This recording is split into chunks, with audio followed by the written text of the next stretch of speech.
and admit everyone.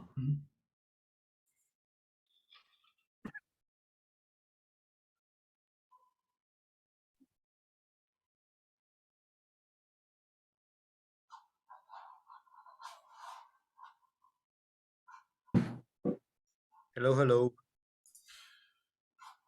Hello, good morning, everyone.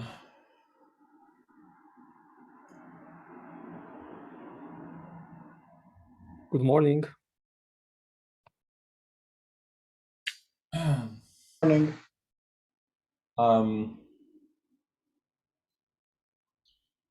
Would you like Good to morning. start, Mr. Chimpan?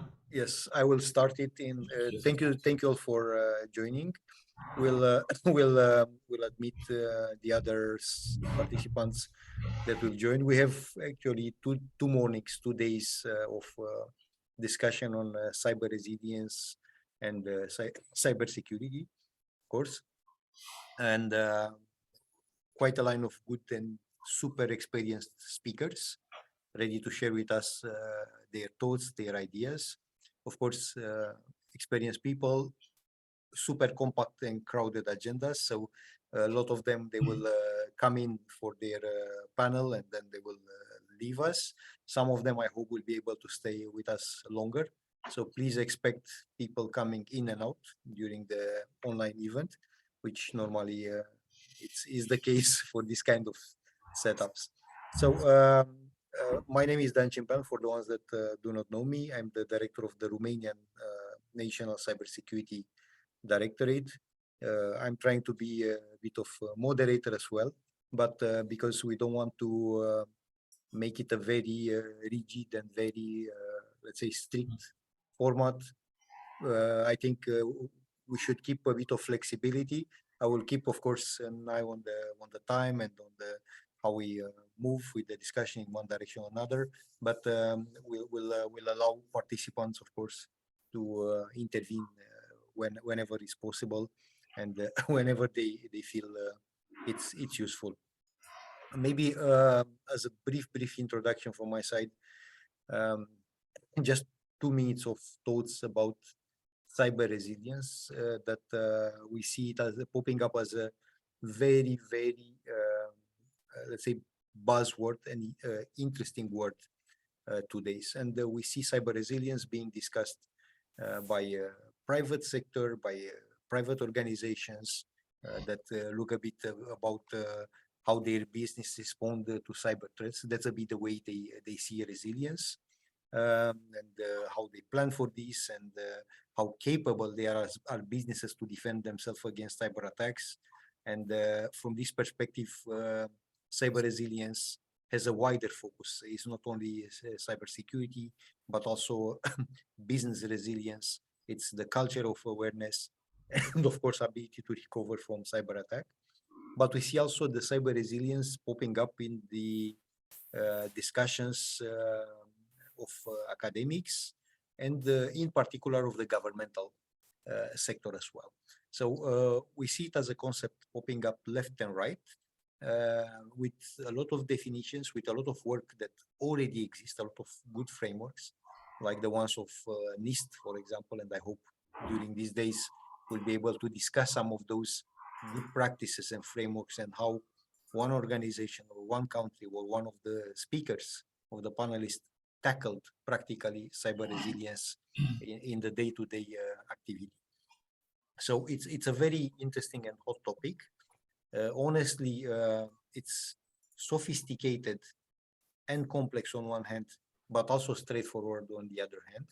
And one of my key takeaways was that honestly, there are not too many professionals, specialists that can speak in a very comfortable manner about cyber resilience. We are all very good in talking about information security, cyber security. We can break those in small pieces and talk about very deep, let's say, specific technical or less technical aspect. But when it comes about cyber resilience, we all kind of have a challenge. It's a relatively new concept, intuitive and not easy to handle in the same time. So I hope tomorrow and today also we will be able to share a lot of ideas around this topic. And at the end of our participation in the online event, to be ourselves, let's say, better prepared to handle the concept, to address the concept, and also to get to know a couple of the experts that focus on this and have their own views, perspective, and experience on cyber resilience. But maybe Dr. Tal Pavel, a few words about yourself, because some of the participants may not know you, and wanted to give you a few minutes also at the beginning. Thank you very much, dear Mr. Chimpian. And as mentioned, my name is Tal Pavel. I am founder and director of the Israeli Institute for Cyber Policy Studies. And I would like to welcome all of you to the conference Cyber Resilience, organized by the National Cybersecurity Directorate from Romania and the Institute for Cyber Policy Studies from Israel. Back in 1991, John McCumber created the model framework for establishing and evaluating information security known as McCumber Cube. The model contains three dimensions: the desired goal, which contains what we know as the CIA triangle: confidentiality, integrity, and availability. The information states, which means the storage, transmission, and processing of the information. And the third layer, which is the safeguards, and the means, which mean policy and practice, human factor, and technology. When it comes to resilience, the National Institute for Standard and Technology, known as NIST, defined resilience as the ability of an information system to continue to operate under adverse conditions or stress, even if in a degraded or degraded state, while maintaining essential operation capabilities, and recover to an effective operational posture in a time frame consistent with mission needs, as well as the ability to prepare for and adapt to changing conditions and withstand and recover rapidly from disruption. Resilience includes the ability to withstand and recover from deliberate attacks, accident, or even naturally occurring threats or incidents. And I found very interesting quote from Mr. Jeff Bezos that defined resilience as, because resilience, he said, if you think of it in terms of gold rush, then you would be pretty depressed right now because the last nugget of gold would be gone. But the good thing is, with innovation, there isn't a last nugget. Every new thing creates two new questions and two new opportunities. And I will add that every new thing creates two new questions and two new opportunities in cyberspace as well.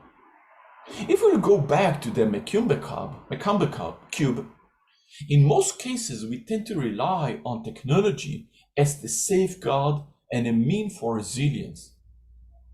But we should bear in mind the famous security researcher, the American Bruce Schneier, famous quote on information security. He said that security is a process, not a product. Products provide some protection, but the only way to effectively do business in an insecure world is to put processes in place that recognize the inherent insecurity in the product. The trick is to reduce your risk of exposure regardless of the product or patch. And his precise claim in this regard that summarizes it all. If you think technology can solve your security problems, then you do not understand the problems and you do not understand the technology. During this 2 days conference, we will cover several aspects in light of the Canberra Cube and those famous quotations that relates to cyber resilience among policy and practice, human factor, and the technology. And from my point of view, the essence is to emphasize that resilience is not only based on technology, but also on policy and practice and the human factor as described in John McCamber Cube 1991. I would like to thank to my partner for organizing this event, Mr. Dan Chimpean, the director of the National Cyber Security Directorate from Romania. Thank you, the honorable speakers and respectful attendees and guests. We wish all of you an enriching and contributing conference. Thank you very much. Mr. Chimpean, floor is back to you. Thank you so much for handing it back to me. You already mentioned a couple of interesting aspects like the work done by NIST, the thoughts on resilience that were already, let's say, made and already shared since a couple of years actually by famous analysts, and I would call them gurus of security and cybersecurity. And because I think the most important for us in this format will be to share views and experience, maybe, and also because I know one of the participants has a time constraint, I would really like to ask Mircea Schiau to share with us quarter an hour, 20 minutes from his view on cyber resilience, and not only at this moment. So Mircea. Yes, thank you so much. Thank you so much, Dan. Just a second, please. I guess you will entertain us with some slides as well. Just tell me if it's shared, the screen. Yes, we can see it. Yes. Okay, that's perfect. Just the presentation mode, and yes. In this case, just to put it in the presentation mode. Indeed. It is okay? Fine, thank you. Okay, in this case, I just want to congratulate the National Cybersecurity Directorate and the Institute for Cyber Policy Studies, which organizes this event with the support of Agile Press. Do not forget about our partners. And I want to especially say thank all of you for the invitation and for the opportunity to participate. Like Dan said before, and like you said before, it's quite difficult to present something new in this field, which is under the eyeglasses of the authorities and represents one of the main concern of the regulatory bodies, organizations. Therefore, with your permission, I will try a less conventional approach with the hope that will be interesting in some ways. I will not go into details related to the Digital Operational Resilience Act, DORA, or the NIS2 directive, as part of the new era of cyber transparency, nor will we discuss in detail the regulations of the European Central Bank or the Bank for International Settlements. I strongly believe that these topics should be treated and exposed in debates organized exclusively or centered on the subject. That's why I'll start by talking a little bit about the project we have under construction, machine learning, which is like a child now. I like to say that it's like a child, but grows with the help of the team involved and with the team involved in the project and with our partners. Some of the partnership are already concluded, finalized. Another part are about to be signed. I want to accept and I want to express my thanks. I want to accept the fact that without the total involvement of the team, including the volunteers, really friends actually, and without the support of our partners, it would have been extremely difficult to start building the project. I choose to speak as the beginning of the presentation about this project because it covers several areas of activity, starting from money laundering and underground or shadow economy, and up to computer crime or cyber crime, like we like to say. Also, I think it fits quite well in the financial banking and the cybersecurity landscape, and certainly on the resilience financial banking system.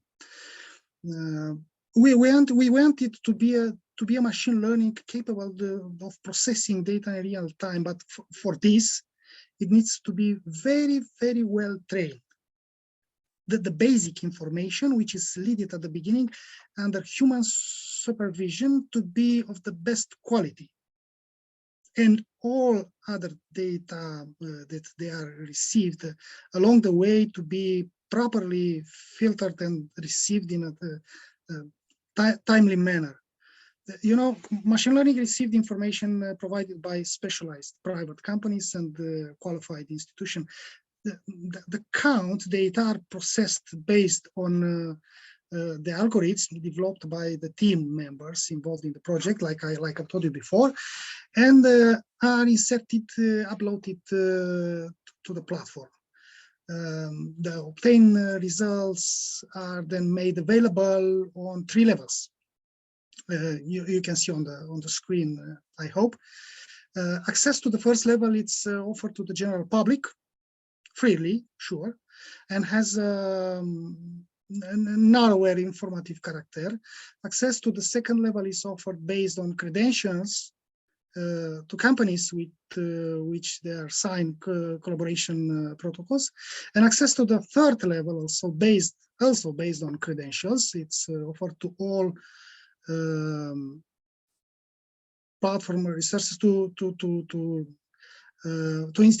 national and European institutions. For example, if the platform delivers 12 items, suppose so, just talking right now, 4 items are available to the general public, 8 items to the companies with which there are collaboration protocols, and all 12 items are available free of charge to institutions. And machine learning received information from several sources, concatenates them, processes them, and delivers them as I stated previously.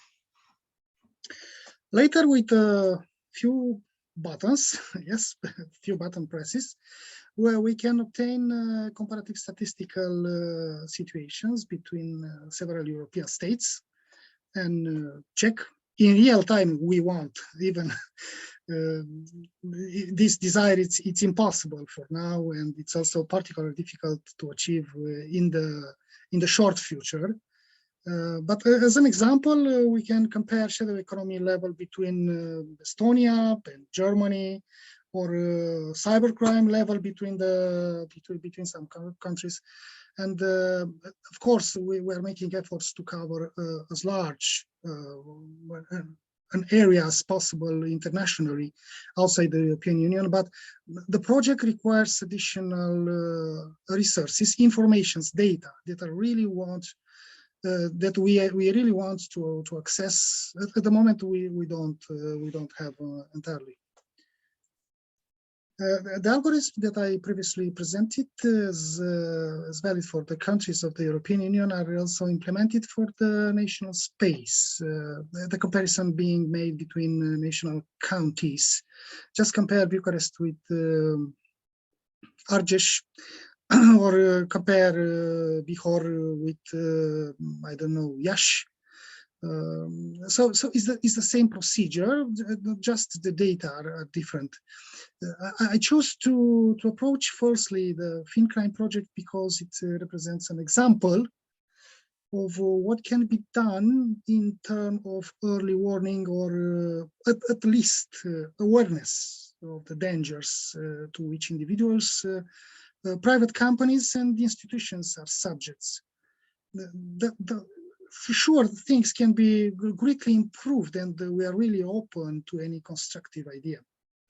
In the same time, I will try to introduce at the end of the presentation another example, approached by another state regarding risk and resilience in the financial and banking sector. But until then, I would like to bring to your attention an interesting study developed by PricewaterhouseCoopers.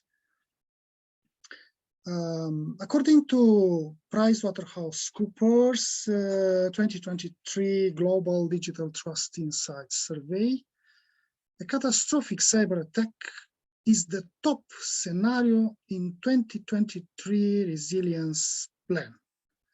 Such an attack would surely put C-suite alliances to the test. Cybersecurity has become a dynamic field, rapidly adjusting and shifting to keep a space with businesses' inventiveness. Agility is what's needed for the tougher challenges ahead. More than 70 business and tech executives saw improvement in their enterprises' cybersecurity in 2022, thanks to cumulative investment and C-suite collaboration. And more than a quarter reported progress in all areas identified as critical to cybersecurity, but 38% expects more serious attacks. 29% of large organizations expects an increase in operational technology attacks, and 45% of security and IT exec expects further risks in ransomware attacks. That's reality, actually. There are three of the cyber events types most concerning to senior executives. Although the tactics and techniques in these scenarios might require technical expertise to understand, this much should be clear: the consequences of each spill over to areas that executives in operations, finance, data, and enterprise risk management needs to address. The call to action for each C-suite executive isn't intended to be prescriptive. Instead, it illustrates the various angles that might need to be addresses for a full and lasting response to cyber attack.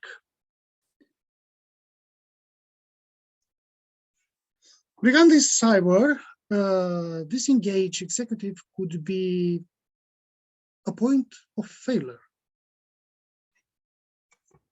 and fragmented or expensive. Risk is the word in a cyber today. More and more cybersecurity teams are working together with those in risk, internal audit, and compliance, a sign that cyber is taking an important place as an enterprise risk management priority. Life is what happens while you are making other plans. The saying goes, life is what happens while you are making other plans. It's a saying, a wise saying. It's also true of businesses. Resilience means being able to stay on track even when expected problems arise, a catastrophic cyber attack, a global recession, a new health crisis, and so on. Talking on all hazards, approach to identifying sources of disruption is necessary for any organizations in light of today, of today's risk environment, and especially for financial banking institution.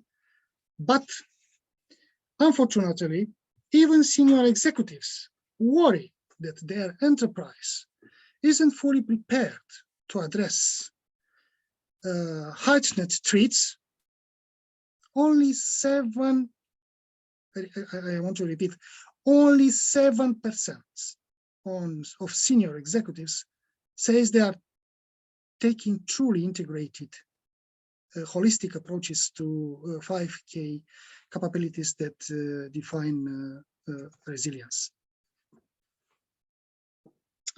Unfortunately, I believe that each of those participating in this meeting is familiar with the elements related to governance, testing, identification, protection, detection, recovery, and therefore I do not consider it necessary to insist on them.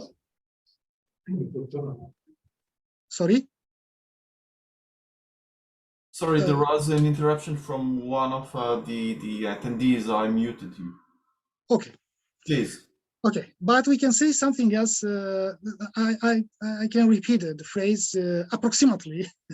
I believe that each of those participants knows about the 5Ks, but we can say something else, especially that regulators want visibility into cyber practices because there is a need to protect from fraud and loss of both individuals and private companies, in which we can only include the financial banking institutions and prevent industry or system-wide disruptions. Like an example, in addition to the rules pending with the Securities and Exchange Commission and the Cybersecurity and Infrastructure Security Agency, the New York State Department of Financial Services is weighing a proposal that turns leading practices into regulatory requirements for covered entities. Layered security approach consists of the following: data security, application security, and so on, until policies, procedures, and governance. I don't like to read from the screen because everybody can read from the screen and it's nothing new. Just as a joke, we can look at the system, whole system, like Tal and Dan said before. We can, and I think that we must look at the system like an onion. But we have to admit that information protection and implicitly cyber resilience in the financial and banking sector does not mean only cyber security. Every level is important. We can look at it as a link in a chain and realize that the strength of the chain is directly proportional to the strength of the weakest link. So we can discuss each element separately, but for a very long time, but I think that this analysis will be the subject of another event that will be organized by the National Cybersecurity Directorate and the Institute for Cyber Policy Studies, with the support of Agile Press, and why not, with the involvement of other organizations, other institutions, such as Cyber Division of the Romanian Information Service. I think that the map, it's quite clear what can be done and what can be arranged and what could be set it up just to prevent the cyber attacks and to build a resilient system. I will not insist, like before, I will not insist on that on this page. Intelligence-led golden thread. Like I told you at the beginning of the presentation, we'll try to take an example of approaching absolutely random. The example, just I saw this example and seemed for me to be really interesting, and we'll try to introduce the Bank of England's policy regarding this subject. I think it is really interesting the perspective. Paul Williams, head of Operational Risk and Resilience Division, Bank of England, Bank of England, said that operational disruption can impact financial stability, threaten the viability of individual companies and financial market infrastructures, or cause harm to consumers and other market participants in the financial system. Companies and financial banking institutions need to consider all of these risks when assessing the appropriate levels of resilience within their respective businesses. Dealing with cyber risk is an important, really important element of operational resilience. CBAST promotes an intelligent-led penetration testing approach that mimics the action of cyber attackers intent on compromising an organization's important business services and disrupting the technology assets, people, and processes supporting those services. People. What differentiates CBAST from other security testing regimes is just this intelligence-led approach. This is the golden thread that runs through the entire length of an assessment. This approach means that an organization's activities are traceable to their role in supporting the wider economy and the credible threats that the organization faces in undertaking their role. Such approaches may differ from one financial banking institution to another, or from a country to another. But what is very important is that the measures adopted must meet national and international recommendations, directives, and programs. I just mentioned DORA and NIST 2. Perhaps another time we'll talk about these subjects. With the hope that I did not bore you too much, I want to thank you all for the time you choose to follow the presentation, and I want also to wish you a very pleasant day ahead. Sure, waiting for your questions. Hope to answer to the question, to be able to answer to the questions. Okay. Thank you so much, Mircea, for sharing with all of us your thoughts. Actually, I have a question. Okay, okay. And I hope you will be able to still have a little time, a couple of minutes to discuss with us. So your view, it's of course, it's a very applied one with and shows a bit of hands-on experience in dealing with cyber resilience at organizational level or in a particular sector. What I wanted to ask you at this moment, from your practical experience, how easy or difficult is to discuss about cyber resilience with, let's say, non-specialized, non-professional people in this topic? I mean, people that do not have prior deep experience, because my own feeling and experience is that it's not always easy to explain and to discuss technical concepts or new concepts to decision makers, to industry leaders, business leaders, political decision makers as well. And I was curious about how do you see this with a view of financial sector, of course. Thank you so much for the question. Really interesting one. I want to say again that I'm talking in this panel only from academic perspective.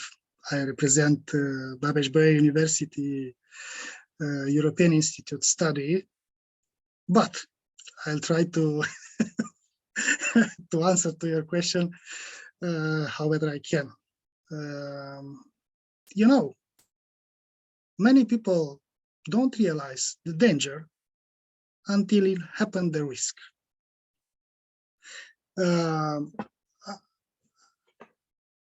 I used to speak with a friend of mine before about cyber insurance. Not many people understand what's mean cyber insurance, what's mean risk mitigate. Not technical, practical, how to mitigate the risk, how to ensure a cyber risk that I cannot count it in an accounting manner. I cannot evaluate the data, the information from my company. How I can sign one insurance? Who is able to make the audit? My opinion, it's really clear. Only the certified auditors are in charge to make this audit, and the certified auditors are certified by National Directorate in Romanian.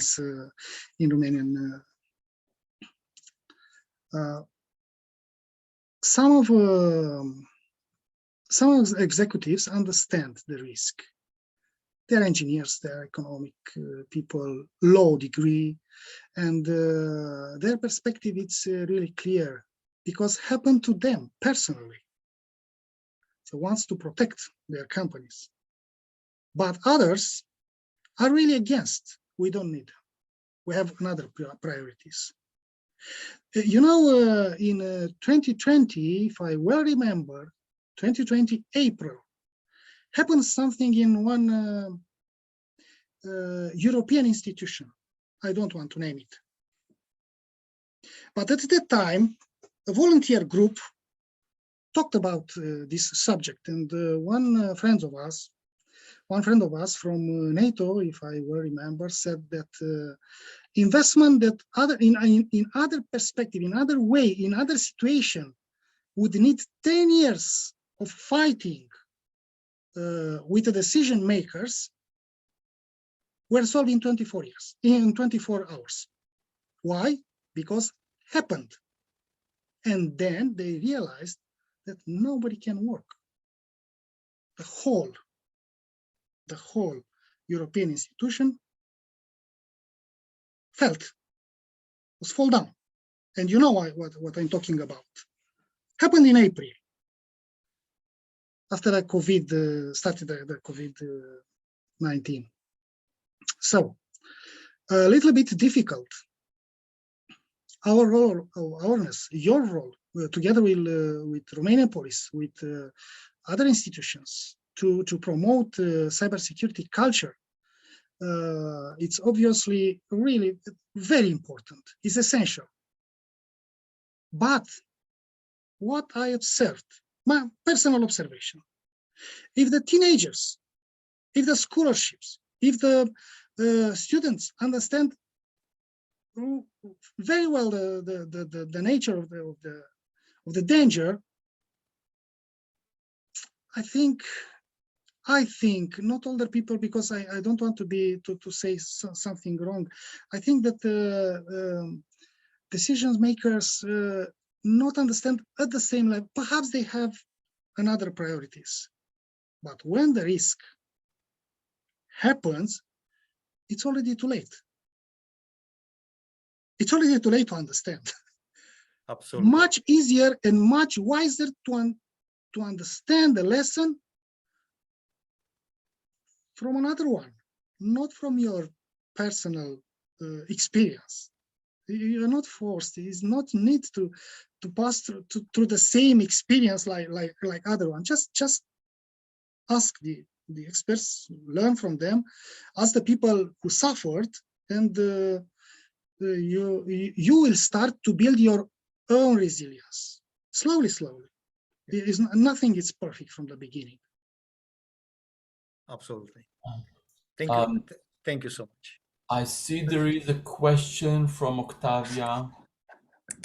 Yes, thank you. It's not only for Mircea, but maybe for all of you. We all know that there is an appetite for the financial and banking field when we refer to cyber. And these days, we are talking more than ever about digital and implicitly cyber inclusion with reference to migrants from the East space. Of course, you, Mircea, know better than we do that there are two sides of the coin. So this inclusion could bring aspects not only of one type. So how do you think the financial and banking field will be influenced positively or negatively, if they will be influenced by this digital inclusion? And how will Europe find the resources to ensure the necessary balance, including at the legislative level, when integrating migrants from the war zone? Thank you. Okay, another really interesting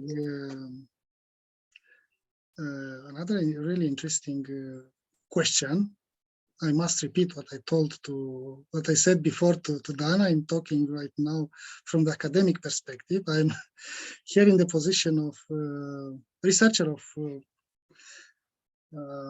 European Study Institute from Babes-Bolyai, but I'll try to answer a little bit political answer. ECB, European Central Bank, has a program or studies. No any program. It's only with good things. I don't find in my trip in the life. No any program is only with good things, and we'll discover the bad things or the dangers on our way to implement the digitalization. I think somebody else has opened, perhaps Tal has opened the microphone. I think that the future will show us if we'll take good or bad decision. Digital inclusion.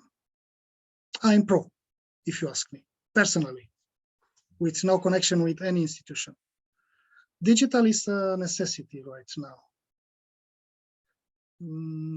We don't know in the future. We'll see. The experts will study the problem and we'll establish the steps. We'll establish the program. And I think that will be an open society discussion. And everybody will be able to add or to comment or to say something in support or against the proposition. I don't know, Octavia, if I answered to your question, but it's under construction. Thank you, Mircea. Yeah, indeed, and we are talking a lot these days about digital upskilling and things like that. I know this. Thank you. It's a main concern, and I know this. Yeah. And I thank you so much to you. Okay, thank you both. Also, of course, in order to make a smooth transition to the next panel, just wanted to remind all of you about the following. Of course, when we talk about cyber resilience, we talk about this in the context of unpredictability, extreme uncertainty because of the rapid evolution of technologies, of the cyber threats, of the risks that we see. And that's why, of course, one could think about cyber resilience at the level of, let's say, very, very, very granular in terms of cyber systems. So hardening of systems and so on against identified threats and so on. Can think about resilience at the level of a team or organization, or of course we can raise this and think resilience in terms of economic sector, society, country, international. So we can discuss about this at multiple levels, and this is what makes it very complex and interesting in the same time. And for these reasons also, it's very complicated to give, let's say, a very comprehensive definition of cyber resilience. For example, when we talk about a particular system, one may think intuitively it's okay, resilience, it's about the ability of the system to prepare, absorb, recover, or adapt to adverse effects or cyber attacks. Yes. Of course, it's not enough. When you talk about organization, definitely aspects of business resilience, awareness, stuff like that comes in the picture. When we talk about economic sector or society or a country, it's completely different picture, even if we discuss about cyber resilience in that particular context. So this term cyber resilience has multiple viewpoints, multiple angles. We can look at it with different levels of granularity, and we got to be aware of this. So that's why I hope very much the next panel will help us to get more views on the characteristics of cyber resilience. And we have here three amazing panelists. I will not spoil the surprise and let them introduce themselves briefly. So Octavian, Amir, and Shlomo, the floor is yours. My big request would be to take 1 to 3 minutes to introduce yourself. First of all, just a quick round, and then in pretty flexible and I would say rather free format, depending on your preference. Let's hear from you on your views on cyber resilience topic, and not only. So please, the microphone is yours. So good morning. My name is Octavian Popa. I'm part of National Cybersecurity Directorate team, where I'm dealing with institutional partnerships, speaking here about national partnerships, international partnerships, and the relation with the private sector. I will offer you a general overview, a general approach regarding cyber resilience, but I let my colleagues to introduce themselves first. Thank you. Good morning, everyone. My name is Amir Sagi, and I'm from the Israeli Ministry of Foreign Affairs. I'm coordinating cyber affairs for the ministry. And thank you, Dan, and thank you, Tal. And Dan, I'm sorry we should have met a few weeks ago in Bucharest, but somehow it didn't work out. But I hope to be again in Bucharest and to meet you and all your team. I'm very privileged to be here among professionals and academicians. And I'd like to present something which is more about policy, but let's continue. Thank you. Good morning. My name is Shlomo Katz, and I'm working as a CISO, Chief Information Security Officer at one of the biggest ICT companies in Israel, Bynet Data Communication. I worked there for 7 months, and before, in the last 5 years, I worked for the Israeli National Cyber Directorate in the critical infrastructure cyber security department. And I would like to show a presentation about critical infrastructure cyber resilience in the new era. Thank you. Thank you for the invitation, Mr. Pavel. The honor is ours that all of you are here, and of course, the invitation of Mr. Chimpan as well. Okay, I think we are all ready. Mr. Octavian, you are the first speaker. Yeah, thank you. Thank you. I will try to share my screen. I think you have. Just a second. Just a second. Yeah, I need your help for this. Yes. Okay, now you have you are co-host.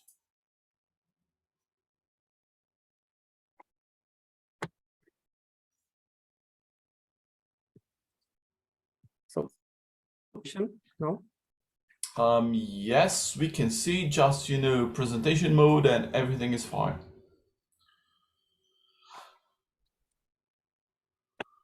Now it's okay. We see the we need to do just the presentation mode.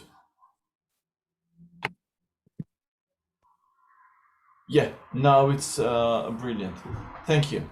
So it's okay like this? Yes, of course. Thank you. My name is Octavian. I'm part of National Cybersecurity Directorate team. And sorry, Octavian, we lost your presentation. We saw that, and unfortunately, we lost your presentation. We can't see it right yeah, now. I will try again. Okay, no problem.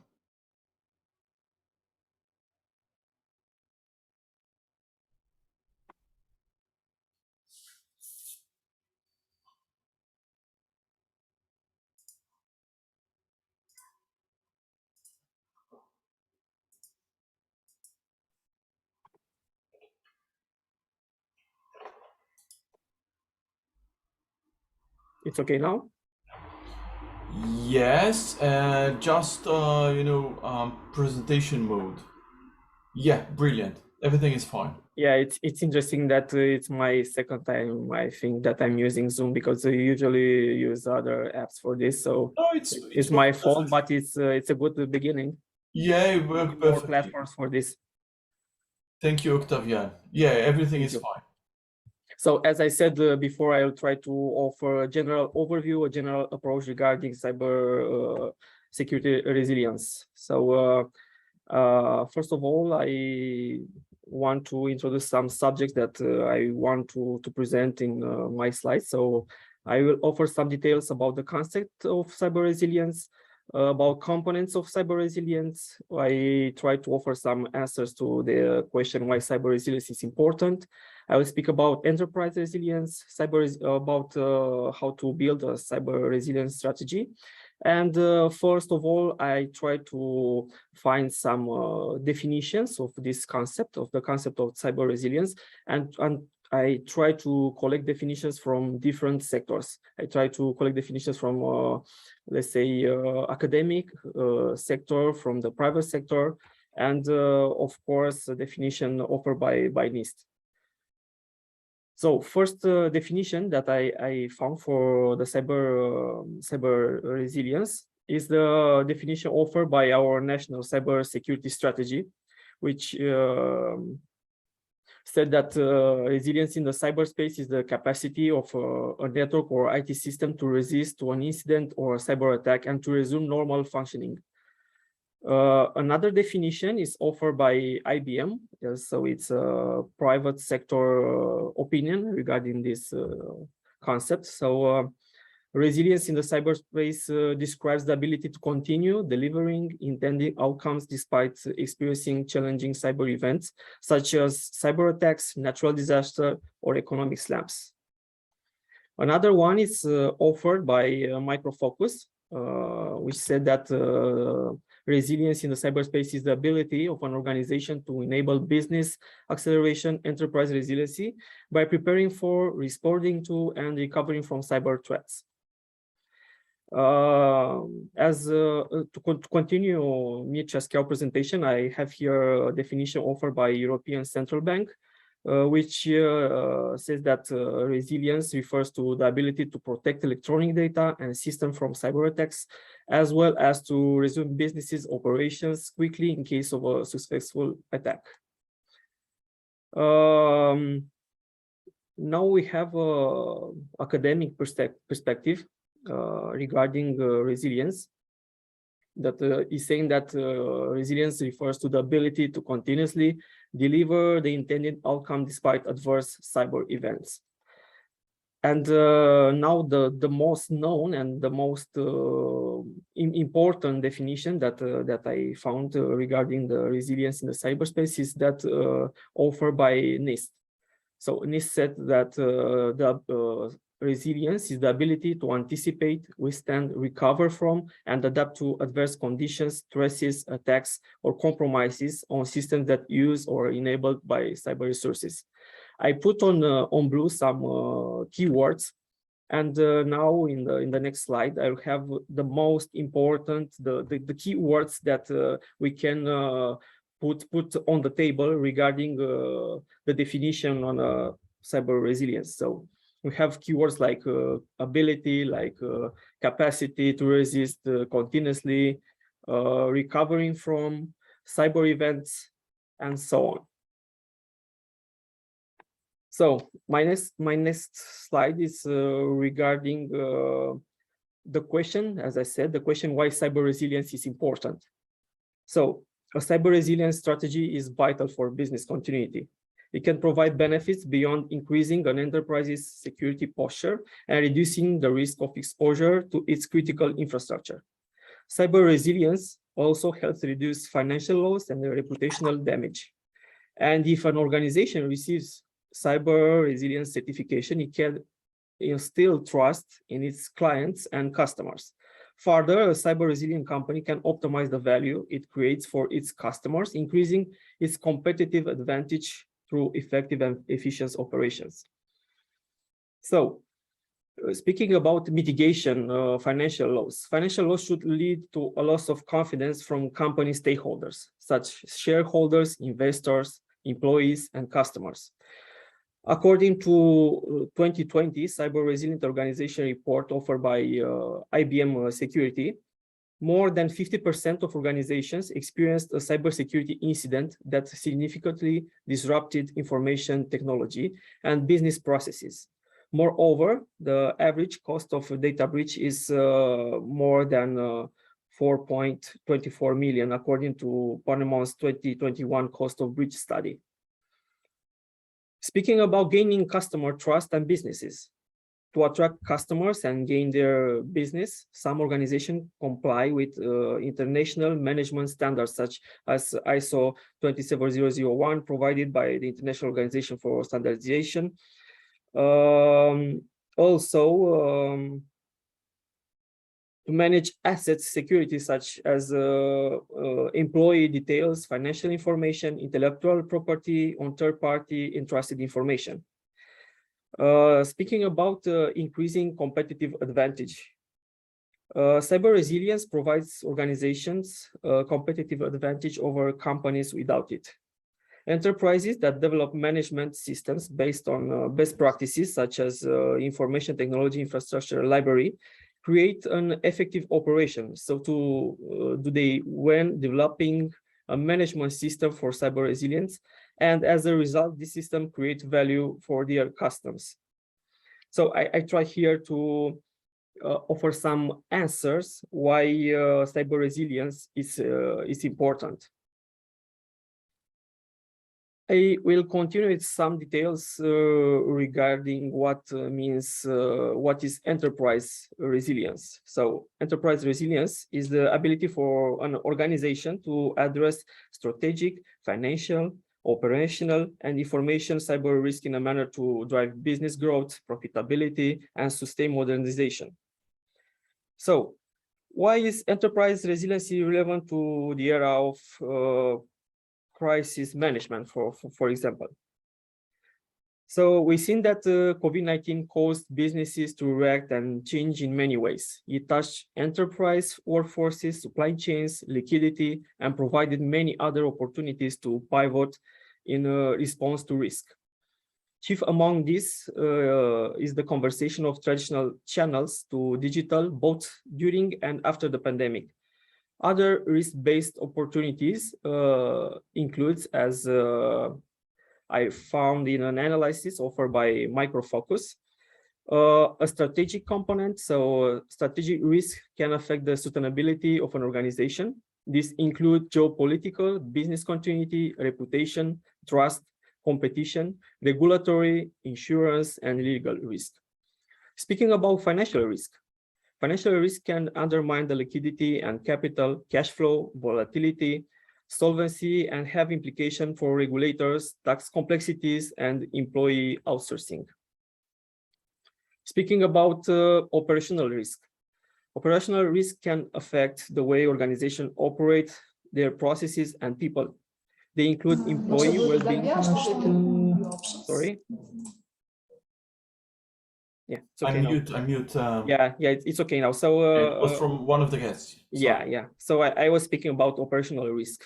Operational risk can affect the way organizations operate their processes and the people. They include employee well-being and safety, dissolution and physical controls, supply chains, third parties, business process outsourcing, automation, artificial intelligence, and robotics. And the last risk that I found in this analysis offered by Micro Focus is regarding the information and cyber. These are the most critical to cyber resiliency and include the explosion of digital, exponential use of new technologies, remote workforce, insider threats, dynamic endpoint risk, and zero trust attack surface. So pandemics are not the only things from which businesses need to build resiliency. While COVID-19 was a once in a lifetime event, any type of unforeseen circumstances, including forces of nature, abrupt shifts in the economy, terrorism, speaking here about physical or cyber, and more, all need to be part of comprehensive disaster recovery planning for building enterprise resiliency. The next slide is a description after I've seen a good analysis of the offer by Hemdal Security, and speaks about the definition of cyber resilience strategy. So the cyber resilience strategy is a careful design architecture that gives your business the ability to protect itself from, detect, respond, and recover from cyber attacks. Resilience in cybersecurity is dependent on multiple operational activities like business continuity, disaster recovery, incident response, and cybersecurity plans. The main goal for resilient organization is to lessen the impact of a successful cyber attack and continue to operate effectively. You can achieve this by paying attention to the interrelationship between your cybersecurity tools and how they work together, complementing each other. To be cyber resilient means to see them as part of a functional organism, not as a separate one. An organization that is cyber resilient can adapt to known and unknown crises, dangers, difficult situations, and obstacles. Cyber resilience strategy is built on the idea that no matter how well you will secure your company, an attack will happen. This is one of the most important idea when we are speaking about cyber resilience. Cyber resilience framework offers you a flexible approach to managing your risk, getting to acknowledge and address them. Each area should be aligned with existing cybersecurity laws and regulations, and it is essential to understand how all these elements work together. Cyber resiliency strategy is a step through the maturity of a company, of an entity. And if we are speaking about cyber resilience strategy, we are speaking about protection. To build a strong cyber resilience strategy, your first and the most important step is to manage the defense of your information, processes, and infrastructures by taking important security measures. These measures may include activities like asset administration, policies governing information security, physical and environmental safety, identity and access management, malware defense, patch and configuration management, and so on. The second step is the detection of anomalies, flaws, and potential security dangers, ideally before they can create any trouble. To do this, it is necessary on-the-clock surveillance of network systems and endpoints. This may include knowledge of dangers and flaws, and let's say security observation. The cyber resilience strategy framework includes planning a quick and efficient response in case of incident and the fastest recovery of your usual processes. This may include planning and incident response, managing the continuity of ICT, business continuity planification, I can say. This implies the integration of cyber resilience measures in the day-to-day process and activities of the company under the C-level supervision, and may include activities like programs for formal information security, improvement processes, internal and external audit and certification, C-level participation, administration structures, and processes. And now I'll offer some details regarding what are the components of cyber resilience, because I've seen in the agenda that the name of the panel or the name of the first presentations is referring to what are the components of the cyber resilience.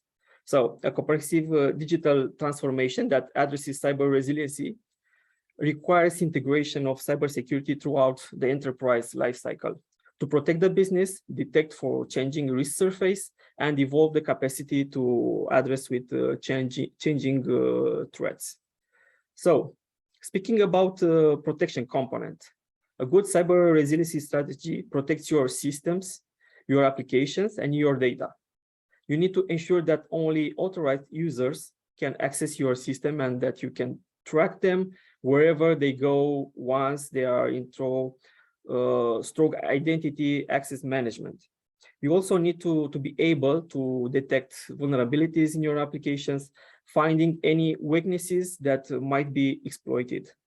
Finally, the privacy of your data, information about your customers, your employees, and your organization's intellectual property must be guarded with the highest levels of security. Speaking about detection component. So the second part of a good cyber resiliency strategy is to detect when someone is trying to act maliciously against you. This can be very challenging as bad actors become more sophisticated and work in more covert ways to breach your environment. These advanced threats aren't limited to the outside. Some breaches begin inside an organization. The average delay in breach detection and containment is 280 days. During this time, the bad actors can be stealing or destroying data and even damaging the system themselves without anyone knowing. So I have this data also from the analysis that I've seen offered by Micro Focus, and I put the source of the data on the slide. And speaking now about the last component, about evolve. A major component of cyber resilience is the ability to adapt and evolve security posture to stay ahead of threats. Hackers are constantly finding new ways to exploit vulnerabilities.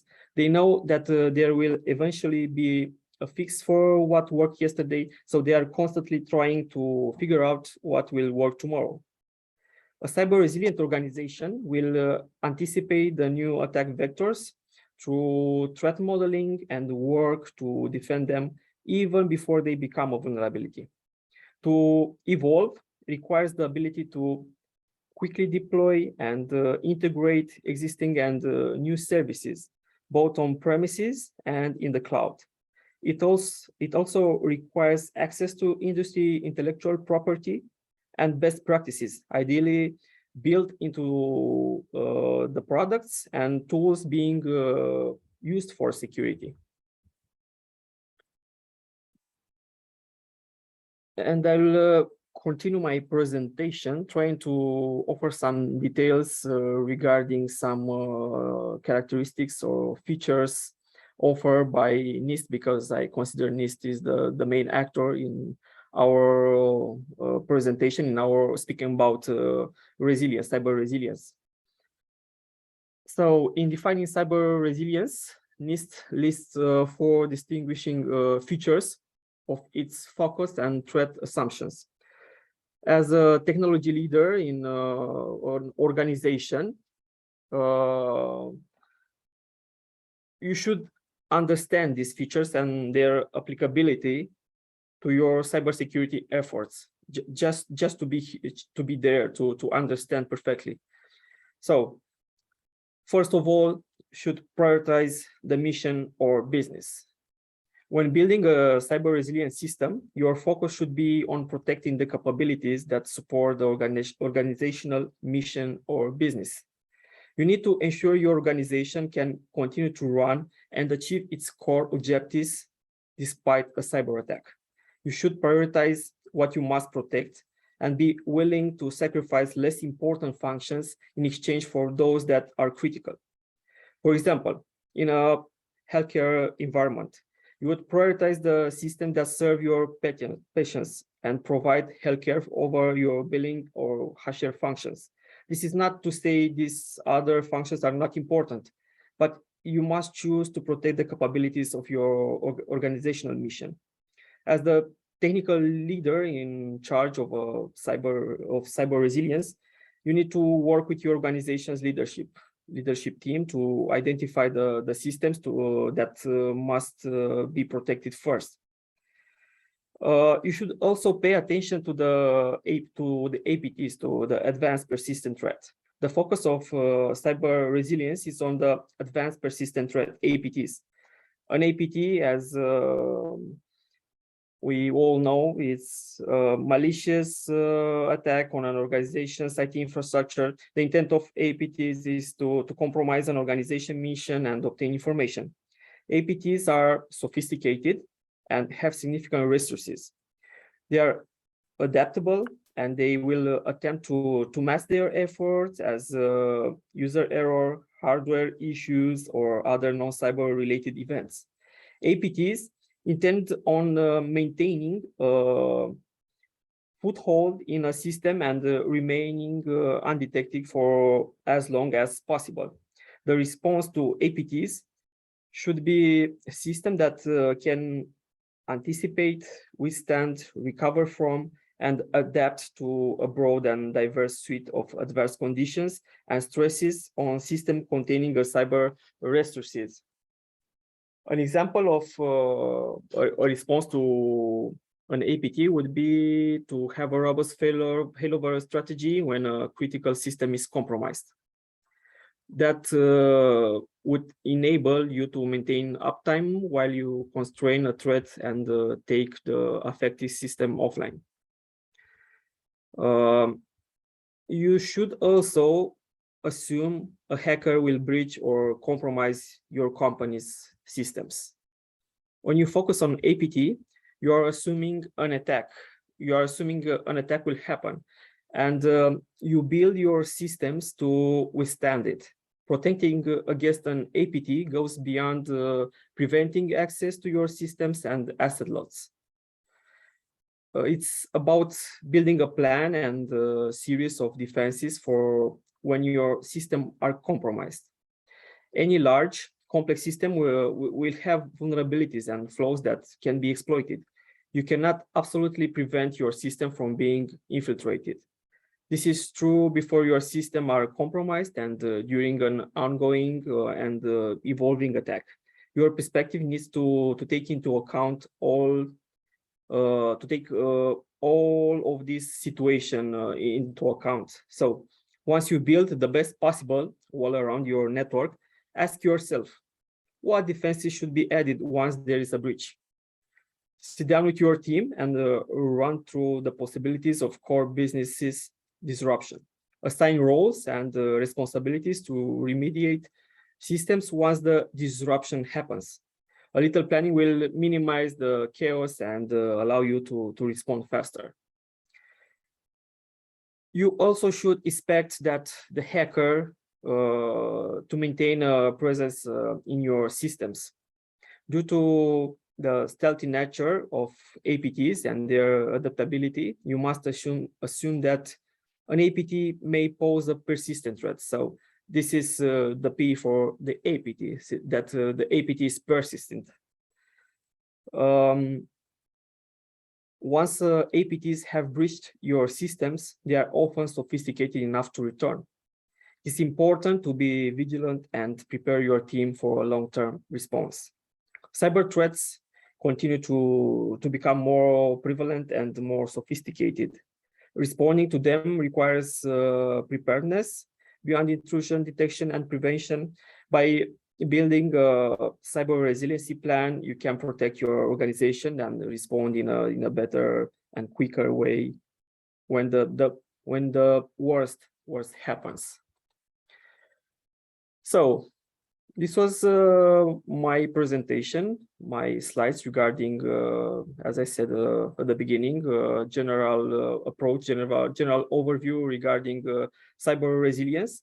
I try to keep it the general level because I'm sure that next panelist will offer more detailed thoughts regarding this concept. So thank you, and if you have some questions for me, or yes, thank you very much, Mr. Octavian, for this very interesting and presentation. I would like to ask you in this regard, from your professional point of view, what do you see as the major obstacle to implement basically cyber resilience, or to implement cyber resilience, or to implement a good cyber resilience, mainly in the governmental sector? What do you see as the main obstacle to implement governmental cyber resilience? And I do not speak specifically on this or another state, but generally perspective. yeah, so I consider it's an educational issue, or an issue that should be solved by educate. And I'm speaking about education. I'm speaking here about citizens, about all categories that should know that they should have some minimal, let's say,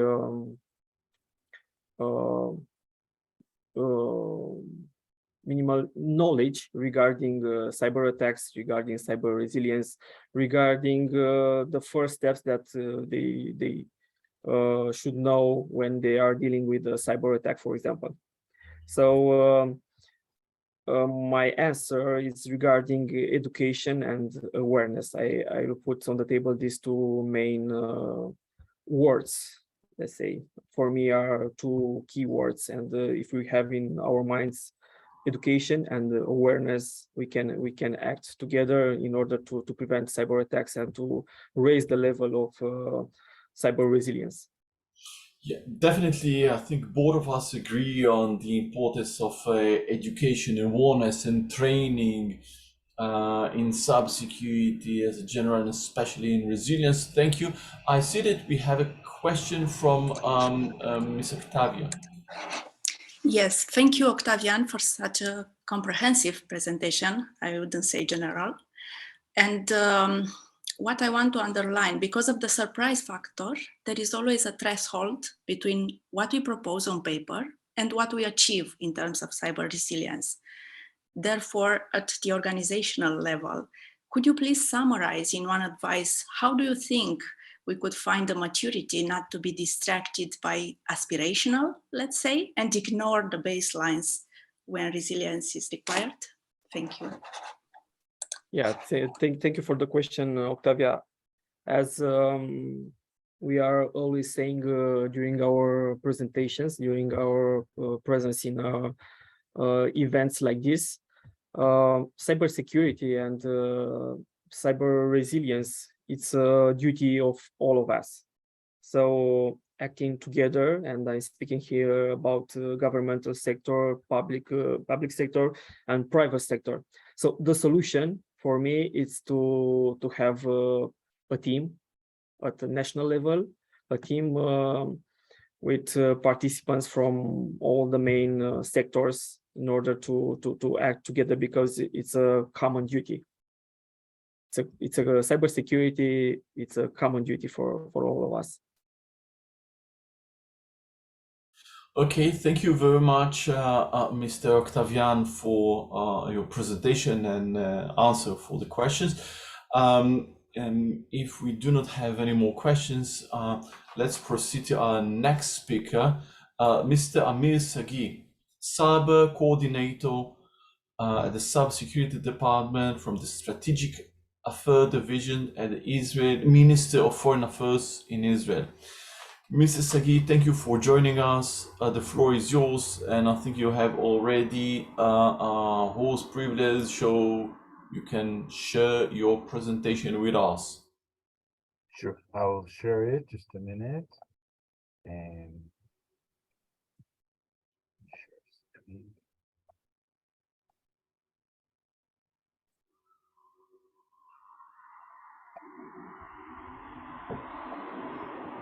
Okay, so again, I hope you can see the presentation now. Yes, we are waiting Okay, for so the presentation mode. is it okay now? You can see it? Not yet. It's look like stuck in the process of enabling the presentation mode. It's looks stuck. The processing, you know, from um, Um, currently we do not see it on presentation mode. Yes, something we see now, but your other screen. Yeah, we see the other screen.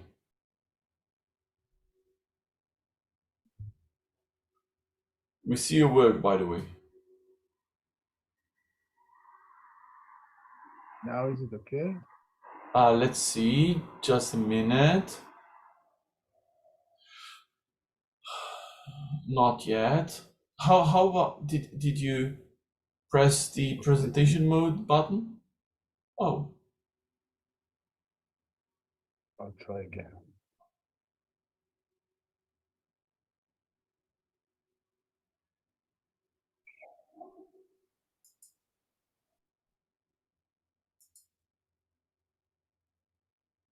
Okay, I'll do it without a presentation. It's fine. Can you pardon? see me now? No, it was fine. We saw the presentation. Just to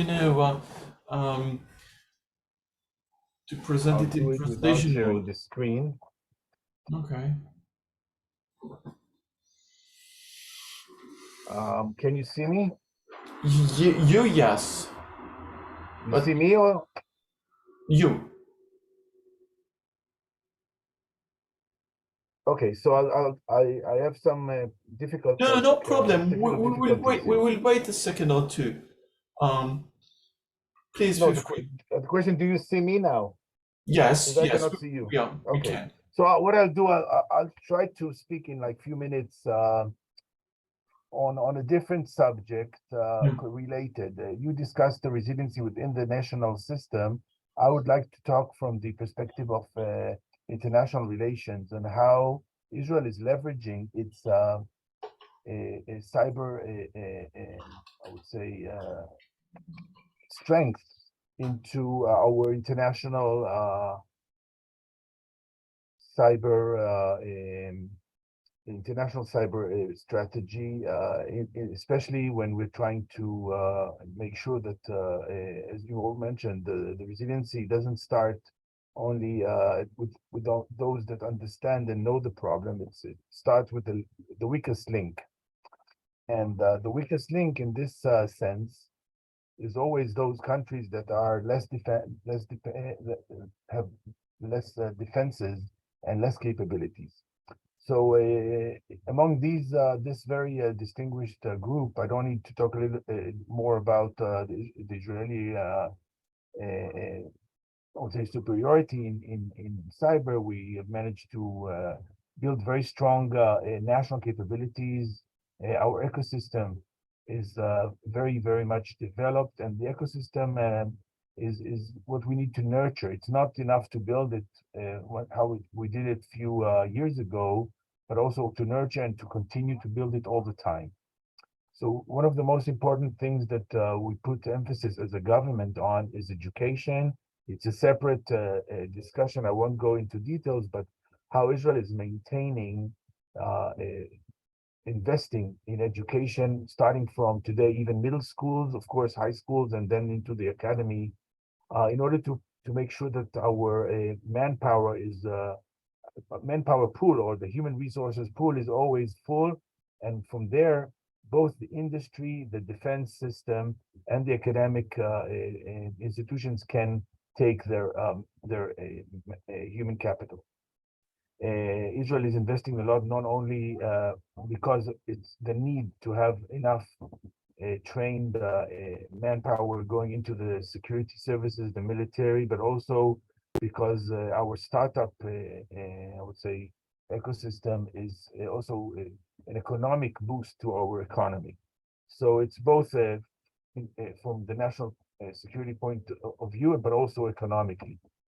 And then I come to us as Ministry of Foreign Affairs. We are trying to leverage these capacities and take it into the international community, especially on our bilateral relations with many, many countries, building on those capabilities and making sure that we can share the experience, the know-how, the best practices, the methodology that we're using whenever we discuss it with our partners. And of course, we are very much relied and backed up on the huge Israeli cyber industry. We will have few members during these 2 days from this community discussing some of those companies and startups. But just to give you some impression, we have about 700 companies, starting from huge companies like Checkpoint, going down to small startups that just started with one or two young people coming out of the university or from the military with a good idea. So these 700 more companies are the backbone of our resilience in that sense. And when we go out there and discussing with our partners and friends around the world, the issues of capacity building and we bring with us, of course, the methodologies that our National Cybersecurity Directorate is using, and also our national other defense organizations are using. And we bring our technology, we bring the innovation, we bring the Israeli companies that are helping to make sure that this that Israel is secured. And the combination of our methodology with the technologies and innovation coming from the private sector is really how we approach the world. And we have a very extensive network of relationships. Some of them are official. We have about 70 countries that signed already official MOUs with Israel on cyber security cooperation, and then we have also attempts all over the world, especially in developing world, in the Central Asia, in Africa, and some countries in Latin America, in order to make sure that our partners there we can engage them in discussions and cooperation. Of course, our cooperation with the strong countries, those that are leading in cybersecurity in Europe, North America, in Asia, and so on. And all this very, very wide network of relations is how we approach resilience when it comes to the international community. Israel is also very much engaged in all these discussions on the bilateral level, but also we put a lot of emphasis on multilateral tracks, whether it's regional. Israel is a partner. We're not members, but we're a partner to the OSCE, or our attempts to contribute to the ongoing discussions on the UN level, whether it's on the cybersecurity and the cybersecurity channels, or the prevention of cybercrime channels.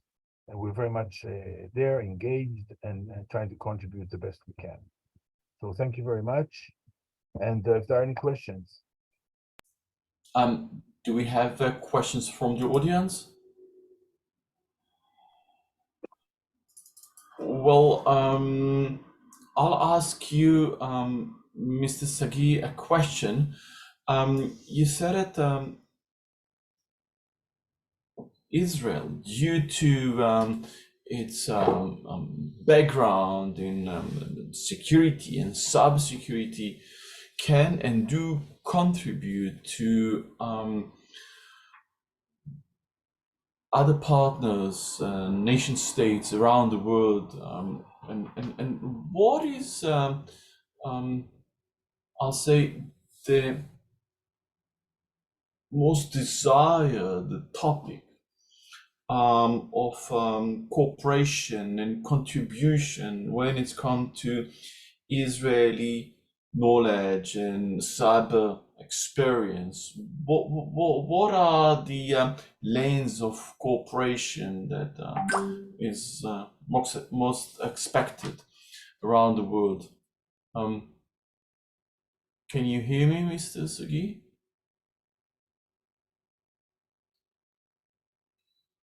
Mr. Sagi?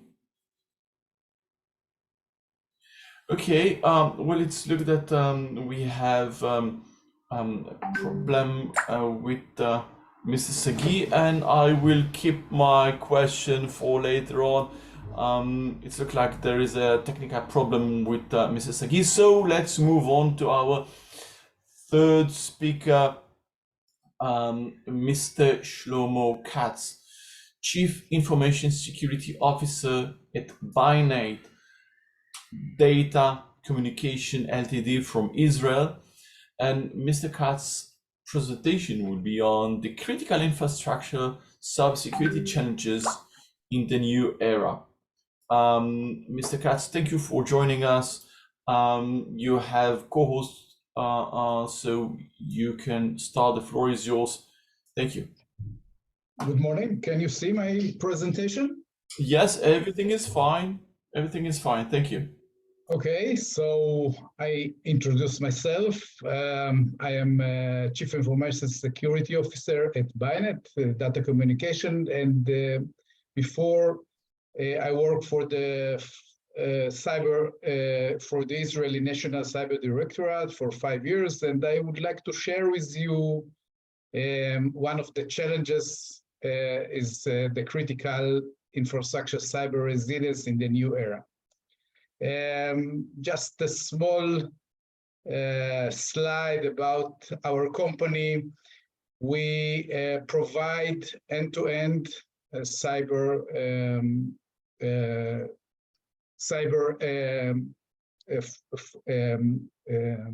for every company, and we are 750 employees, and we provide an end-to-end solution in the cyber area.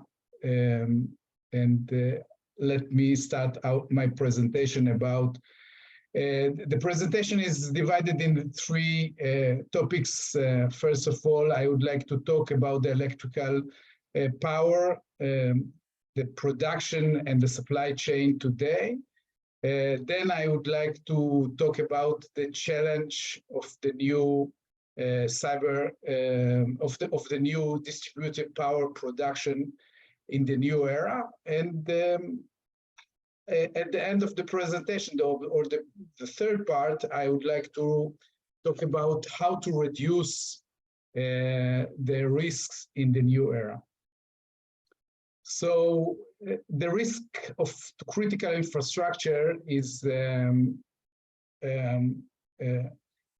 has few domains which cyber attack can cause chaos in our day-to-day basic country services.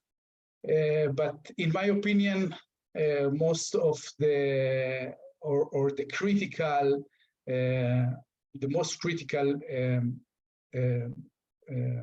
crisis can be a power supply blackout caused by cyber attack. Just for introduction, today the production of the power supply for the power is based on natural gas, fuel, coal, hydropower, nuclear, and we cannot. Just for introduction, we cannot store electricity today, which means that the amount that we produced must be consumed at the same time. As we see, the chain of the grid is the generating stations, and then we have the transmission. Then we have the substations, which divide to low voltage 33 and 22 kilovolts to the neighborhoods. And this is the grid of the electricity. And if we talk about protecting the global environment, one of the European Parliament declaration was that 45% of the energy will be produced by renewable energy and green energy at the end of 2030. So it means 7 years from today. And I think that we are not prepared in the cyber area to protect those energy endpoints. We have a lot of regulation. We have finance regulation, which includes banks and insurance. We talked today about a few areas. We talk about there is a GDPR, which take care of the privacy. We talk about there is a regulation of healthcare, but I think that the energy don't have enough regulation, and we are not prepared for the new era. And let me introduce the new era. But first, I would like to introduce the production of power today. As you see, it is divided into 6 layers of networks. The 2 bottom layers are the field layers of the production. And then we have a data layer, which is still in the plant. And then we have the 3 upper levels of networks, which are IT networks. And the last one, the 6th layer, is open to the internet. And we try to isolate these 3 layers at the bottom, which are in the plant area, and we replicate the historian in order to design further the production of the electricity. We replicate it to the IT network. But many countries today are going to implement solution of smart connected meters. In every house, we will have electric power, gas, and water meters. In few countries, there are supply companies which run and maintain all the 3 areas. Does it mean that each home will have a private network, and how this private network will be connected to the service company at the headquarters? Future electrical power challenge, I mean, in the area of the electricity, before we talk about the cyber threats, we see that we have 3 domains of production of electricity. The first one is big farms of electricity, which are similar like generating stations, and they are connected to the transmission layer. And then we see medium, like big roofs of plants and schools, which can be connected to substation. And at the end of the grid is the houses with roofs, which supply the electricity to the home itself. And as you can see, there are hundreds and thousands of houses will be connected directly to the grid, and this can be a challenge to manage them. In the new era, we can see at the right side of the slide that we have the solar on the buildings, and we have wind turbines in the field. And what we can see that, and this is the vision, that in every neighborhood, it will be an autonomic area of self-providing energy. And that means that each company which will install the solar roofs will have to build a new control room for managing those endpoint devices. And we talk about thousands of devices, and sometimes there are millions of devices which will be connected to a network.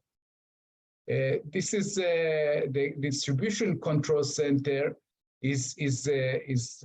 There are distribution controls centers in the countries, and we have to see how we connect the new control room, which control the devices, to the distribution control center to make balance of the electricity supply. Connectivity of many small green energy producers to the grid. Each point has a network connectivity. Connect through the internet or private network. This is a question.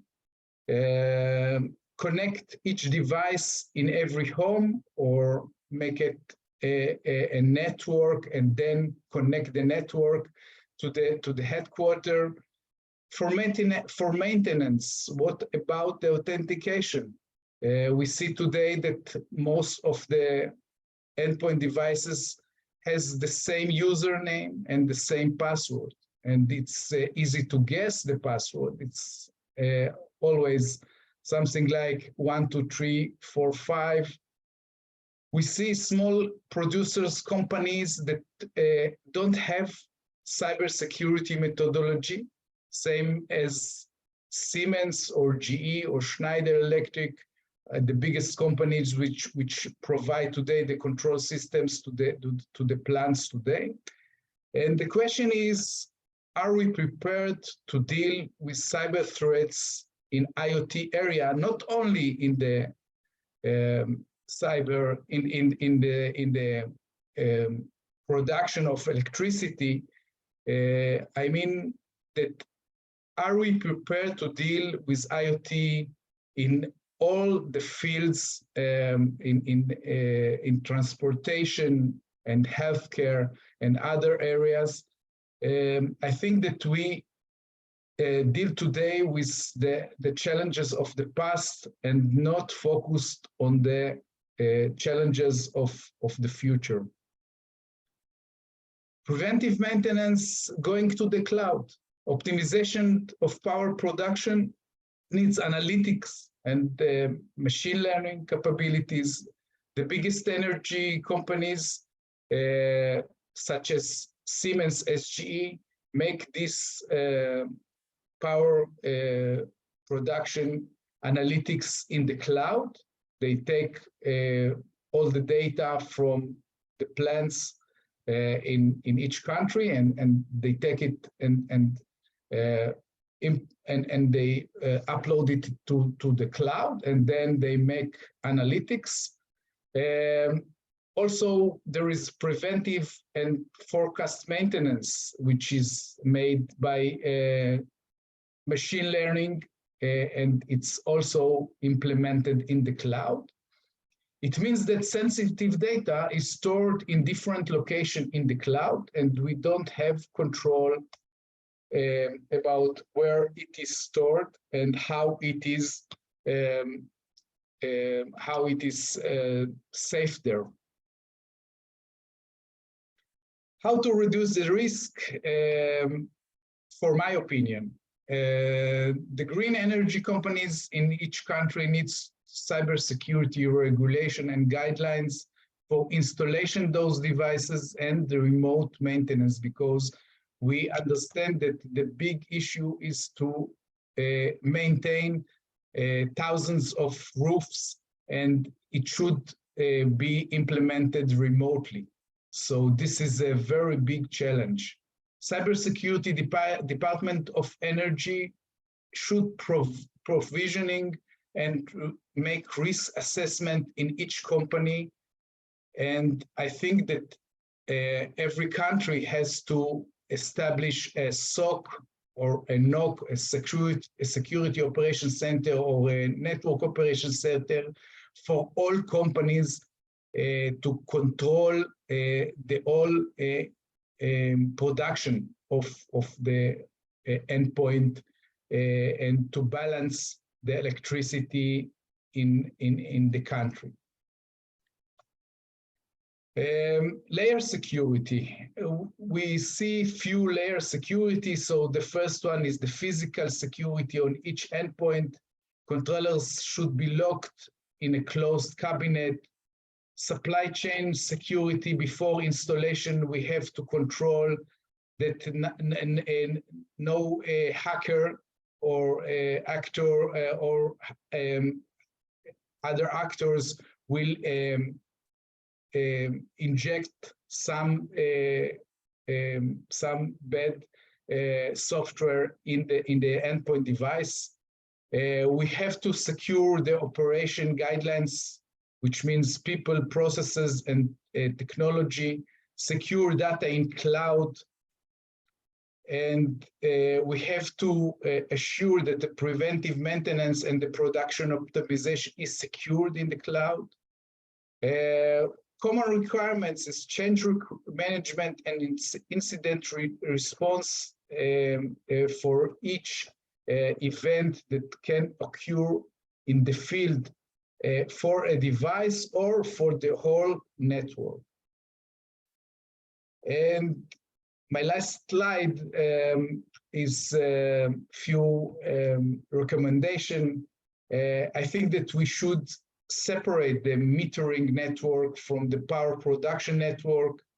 We have to strengthen the authentication by two-factor authentication to each device, and we have to set different password to each device.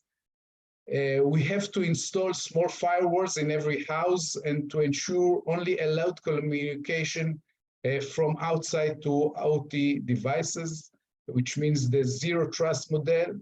Each company will establish private cellular network and no communication through the internet to maintain those endpoints. Configuration files for the controllers should be encrypted, and only at the endpoint should be open and installed. Firmware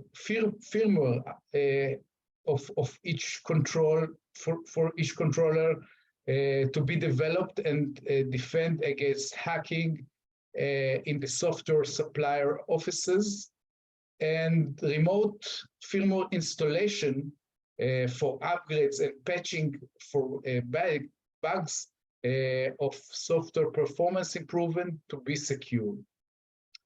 Each company has to establish a backup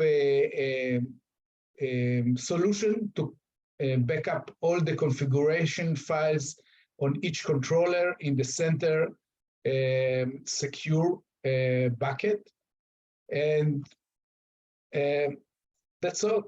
Thank you for listening. Thank you very much, Mr. Shlomo Katz, for your most interesting presentation. I have a short question with your permission. Basically, we think of critical infrastructure and electricity grid as it's called critical.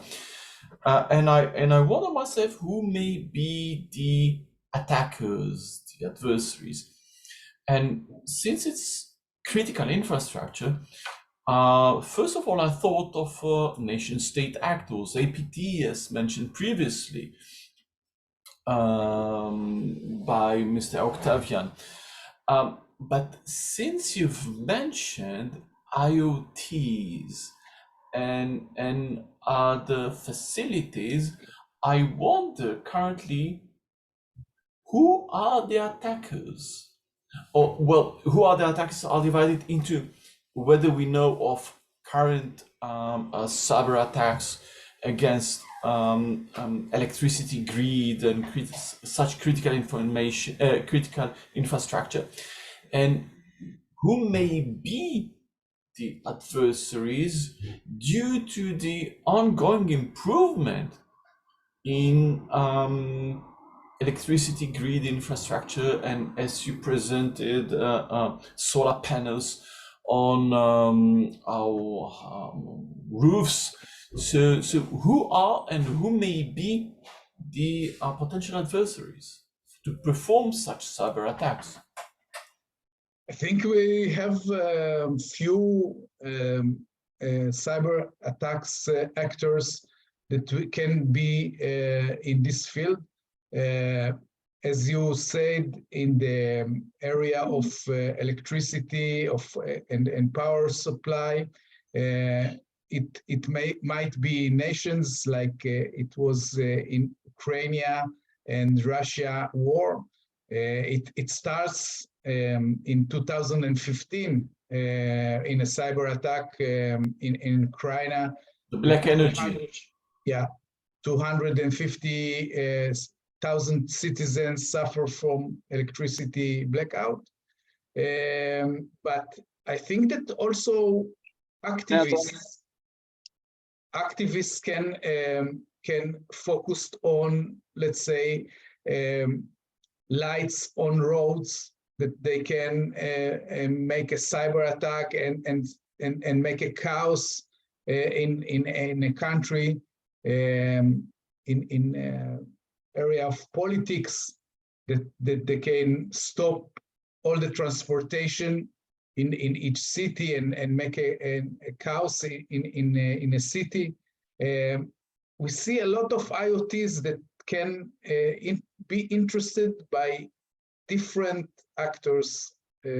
So we have to take care of all of them.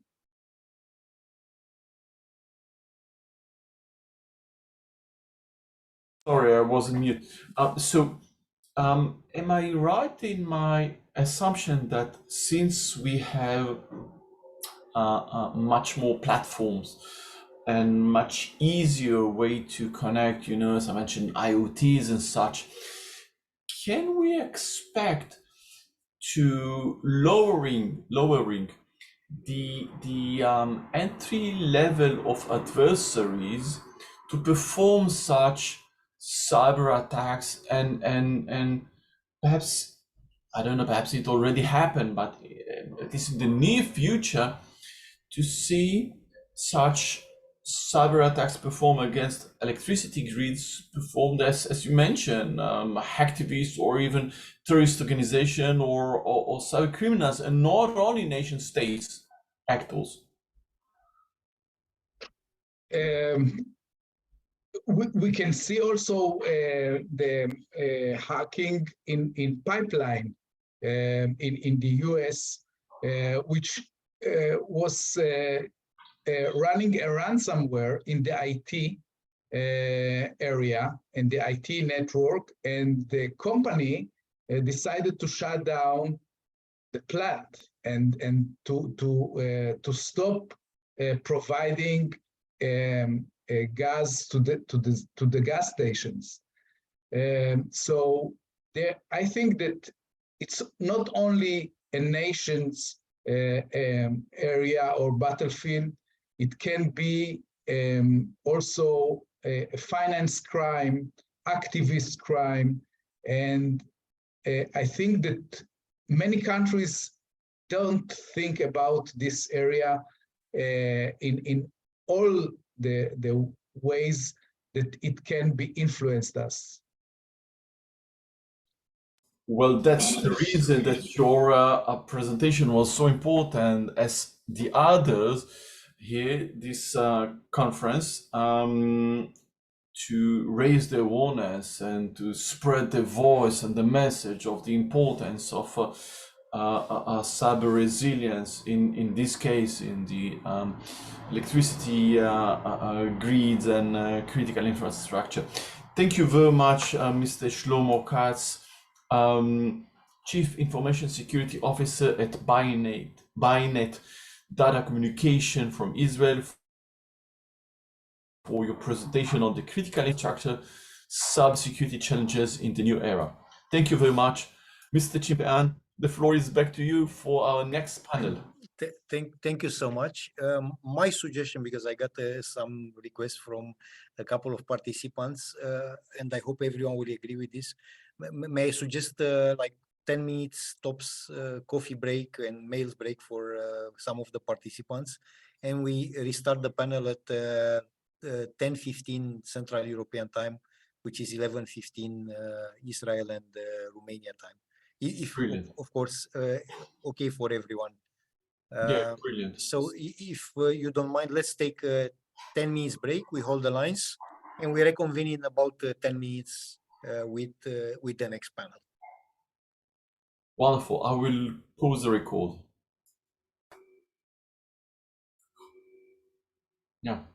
Okay. So with your permission, I suggest that we shift to the next panel. We have one panelist that for practical reasons will dial in a bit later. So I suggest we start with the two ones that were kind to be well in time and were with us since a couple of hours. So first of all, allow me to introduce Dr. Vilma Tomko. So maybe Vilma, you can present yourself, and also Marin Ante Pivcevic from Croatia. So Vilma from Albania and Marin from Croatia. So please, you have the microphone. Feel free to properly introduce yourself to the audience. Okay. And then let's keep going our interesting discussion about this time focus on cooperation in cyber resilience and how you see it from a national perspective and organization perspective. Hello, everybody. Thank you, Dan, for inviting me in this panel. Thank you, Tal, as well, for the organization of such interesting and very fruitful conference. I'm Vilma Tončo from the National Authority for Electronic Certification and Cybersecurity in Albania. And right in this moment, I am part of this panel to discuss regarding the issues for the cooperation in the cyber resilience. So I will try to express some of our experience regarding certain moments that we have faced in our cyber security domain in the country. Thank you.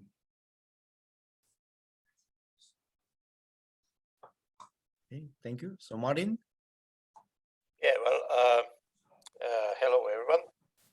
I'm a National Cybersecurity Coordinator, meaning I coordinate actually all relations, everything pertinent to cyberspace or future cyber world in many aspects.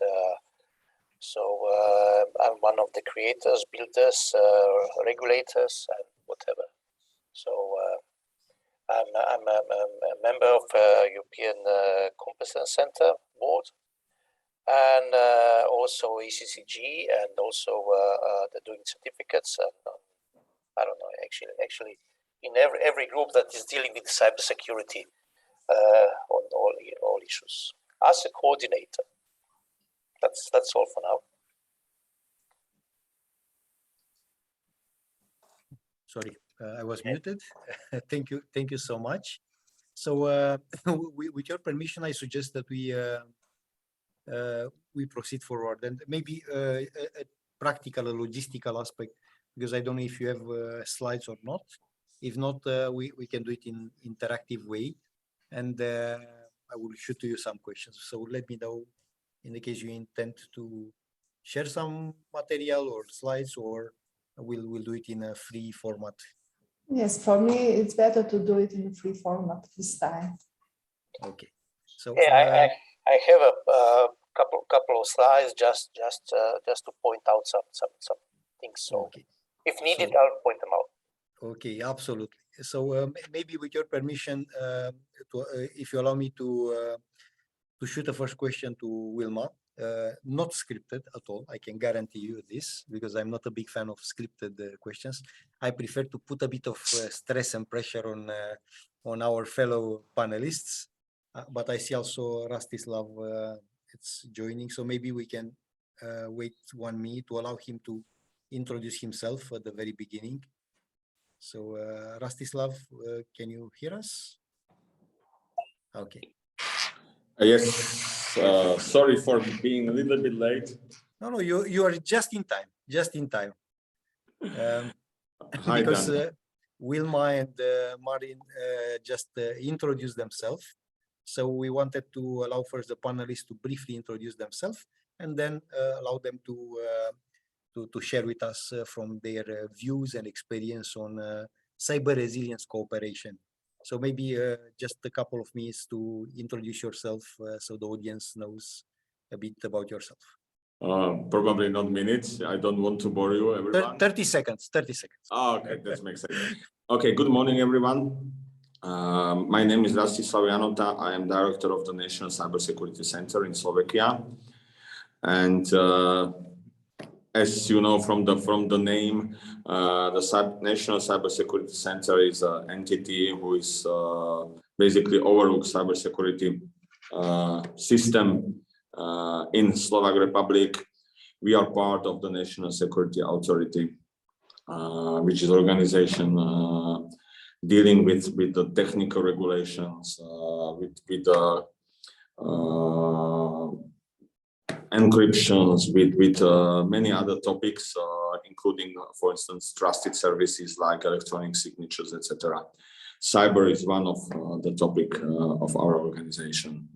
I'm pretty long time in the topic, coming from private sector originally, so like Dan, mixed experience from both sides. So hopefully we may have a nice discussion today. Thank you. Thank you so much, because we have the chance and the privilege to have 3 panelists from, let me put it like that, from the Central Europe and the Balkan area in the same time.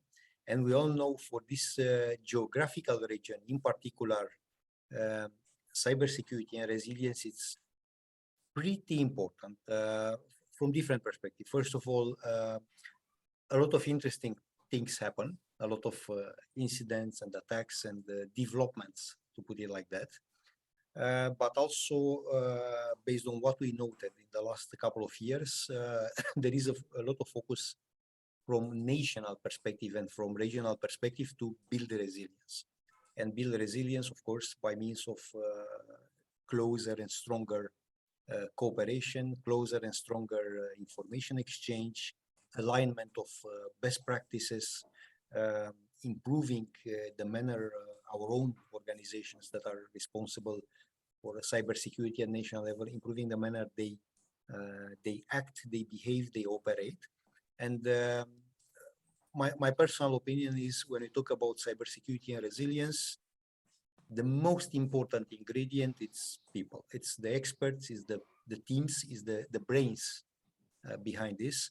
It's not about the machines. It's not about the servers and the licenses and the tools we have. These are super critical as well, but the ones that really makes things moving, and the ones that really deliver results, and the ones that really can provide this sense of security and resilience in the same time, are actually the professionals that act in this domain. So for us, it's really a true privilege and honor to have you here. And I invited you, and with your permission, I will start with Wilma to share with us some thoughts about how do you see, Wilma, resilience from from your perspective, from a national perspective, from your individual professional perspective, and how do you think we should tackle this? Thank you, Dan, for posing such questions. In fact, even that it is not a new concept to talk about cyber resilience, we mostly have discussed and used the expression cybersecurity. Cybersecurity experts, cybersecurity domain, etc. But we saw that it is very important to discuss about cybersecurity resilience. So they are not the same thing, even they are very similar to each other. We have worked hard on creating the legal framework, on putting efforts on capacity buildings. When it comes to capacity buildings, we have discussed about capacity buildings in human resource, but as well also in the technical part, even that it is a bit more difficult in our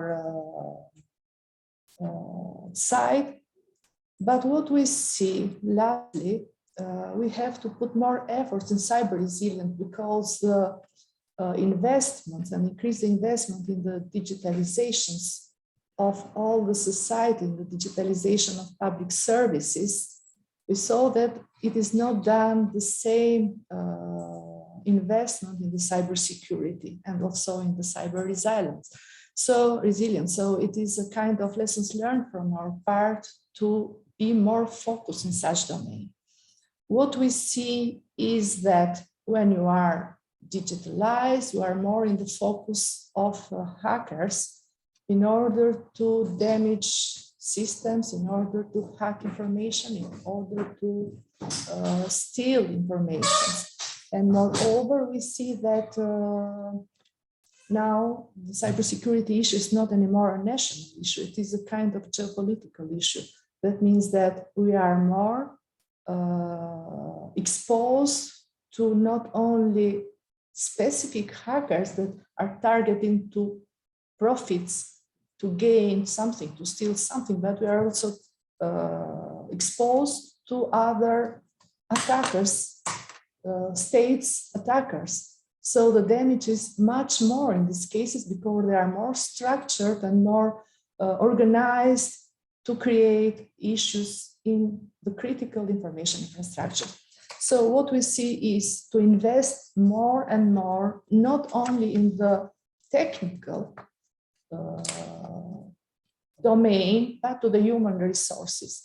We saw that cybersecurity issue is not the issue of IT guys or cybersecurity guys, it is an issue of all the CEO, the directors of the institution or organization, let's say to the all governments. So firstly, they have to be aware of the importance of the cybersecurity issue, cybersecurity resilience actions that they have to take. And let's say that after the problems that we have faced in the last month, to have big attacks in July and yes, in July, there is a good understanding that it is not the necessity to invest in the technical part of the cybersecurity, but to invest in the human resources. That is the most weak point in our country. So, firstly, we are reviewing the salary of the cybersecurity experts.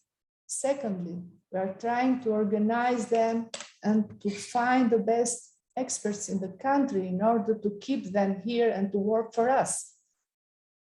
Third action. I was really very fond to be part of this panel, the communication. It's a very important issue because we found that without communicating and without having the support of our partners in the world, Dan knows very well that we have had your support in such moments. Also from the States, we have a lot of other company support. So without communication and without partners, it was not possible to cope with such problem. And the most thing is we need to have a risk management analysis in the situation. So we have to be aware what actions we need to take when we face such problems. So it was a kind of surprise for us. And there are a lot of lessons learned from this moment and this experience that are objects for the new review of the cybersecurity strategy in the national level, as well as the action plan that needs to accompany this strategy. So we are in this moment. I can continue a lot, but I think it will be better that we have a kind of discussion between us in order to share more information. Absolutely. Thank you so much. Actually, because you mentioned, of course, the events during the summer, you mentioned the importance to find the people and so on. Let me ask you one question that hopefully you'll be able to share with us some national perspective on it. What about the legal framework? Because of course we have national strategies, and more national cybersecurity strategy include and embed resilience, cyber resilience, and all combinations in the text.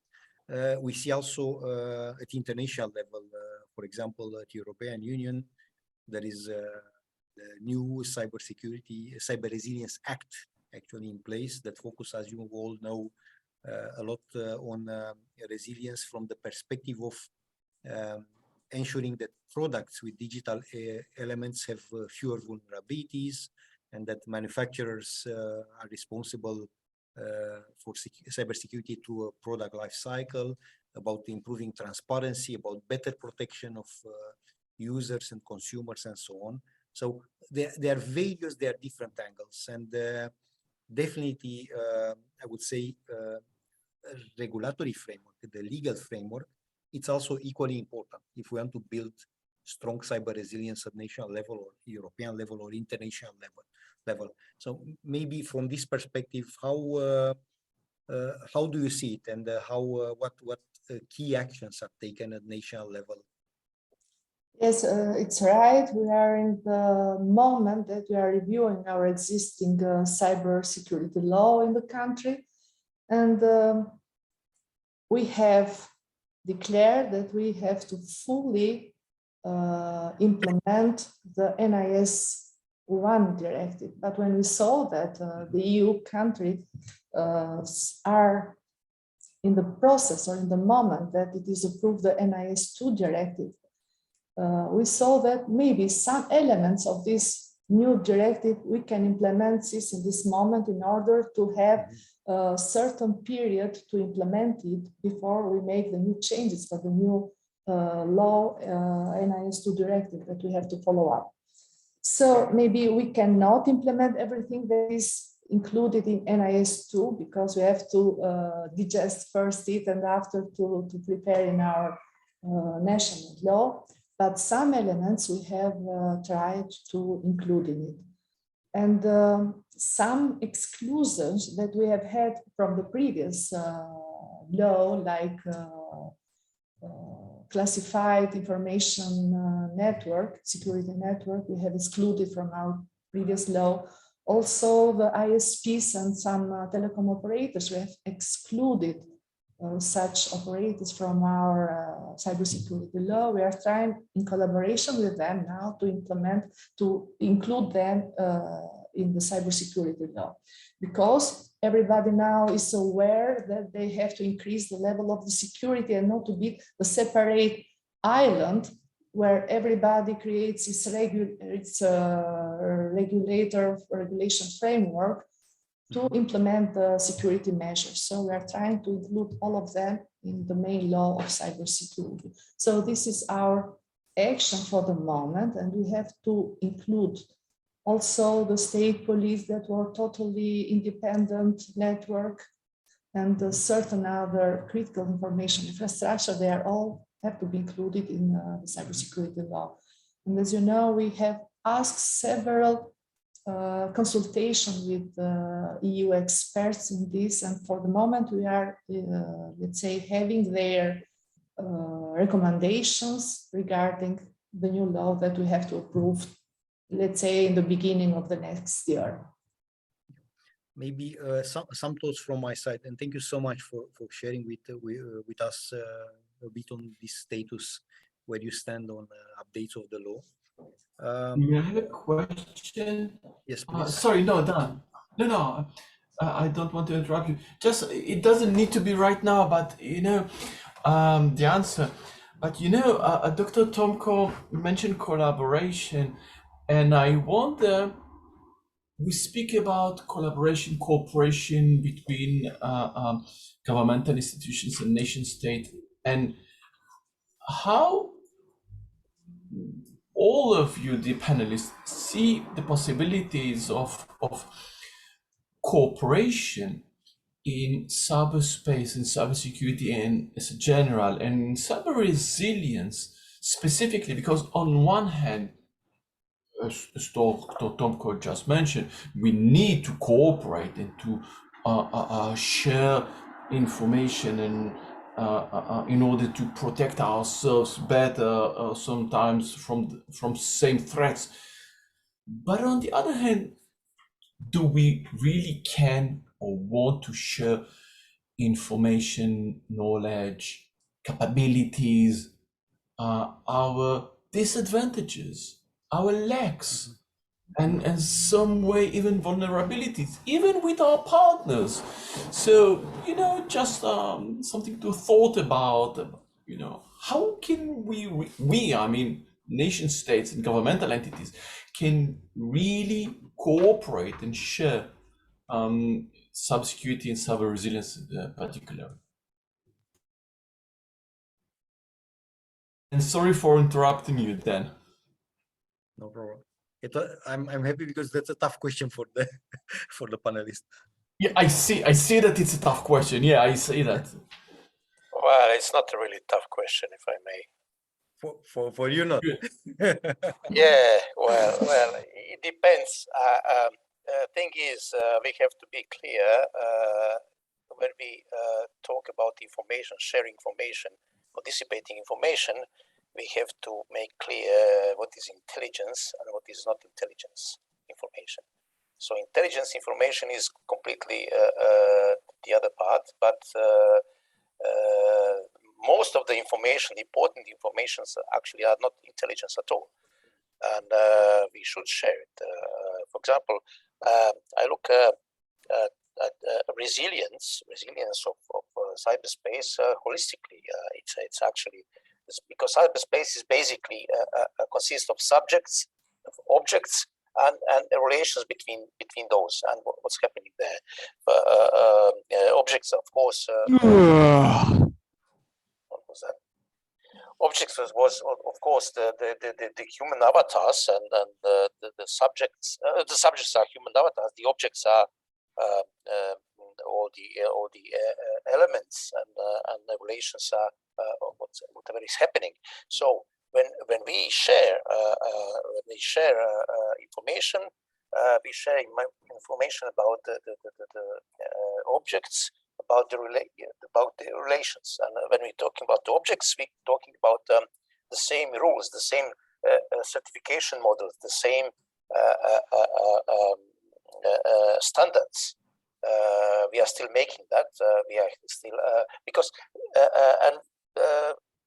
I can compare with the traffic, with the road traffic. We have cars there, and all the cars are. I'm sorry for the interruption. I don't know where it came from, but I'll remove this person the next time. Sorry, I will remove this attendee next time. Sorry. Anyway, we have cars and trucks on the street. They're all standardized, homologated, and they're safe. They're resilient, more or less. And per se, we have, of course, the environment, the roads, the traffic lights, all the protocols, and everything is regulated. And of course, we have people, subjects of the road traffic, the pedestrians, the drivers, and so on. And we have all our own skills, and we are like qualified qualified subjects in that area. So the same thing is with the cyberspace. We need to have when we're talking about the subjects, we are talking about the skills, competencies, and so on. We are talking about actually qualified subjects of the cyberspace. And how do we get them qualified? With certain building up the knowledge, the competencies, the skills, and so on. Awareness is very important. Through curriculums, through schools, through whatever we need to get the qualified. Okay, maybe it's a hard word, but basically it is. We need to have qualified users, and we speak up, boy. You're not a damn church mouse. And we raise up everything. Where's come from? Yes. Some people just joined in. Yes, I'm sorry. He was removed, but I don't know where it's come from now. Sorry. Yeah. Anyway, so when we share on that level, we should share about the methods how to raise the level of competence of the users, of the subjects of the space. When we are talking about the objects, we are talking about the certifications, ISO standards, and so on schemes or whatever you call them. We have to raise all that, and we have to actually certify everything more or less in a certain way.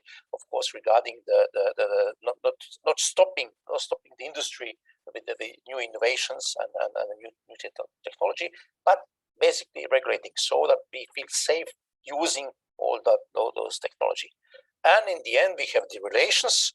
And we are talking about the SOCs, the operation centers, the cyber policing, the monitoring processes, and so on, so on, so on. So there we have hot online information about what's going and what's happening and what kind of attacks we have and so on.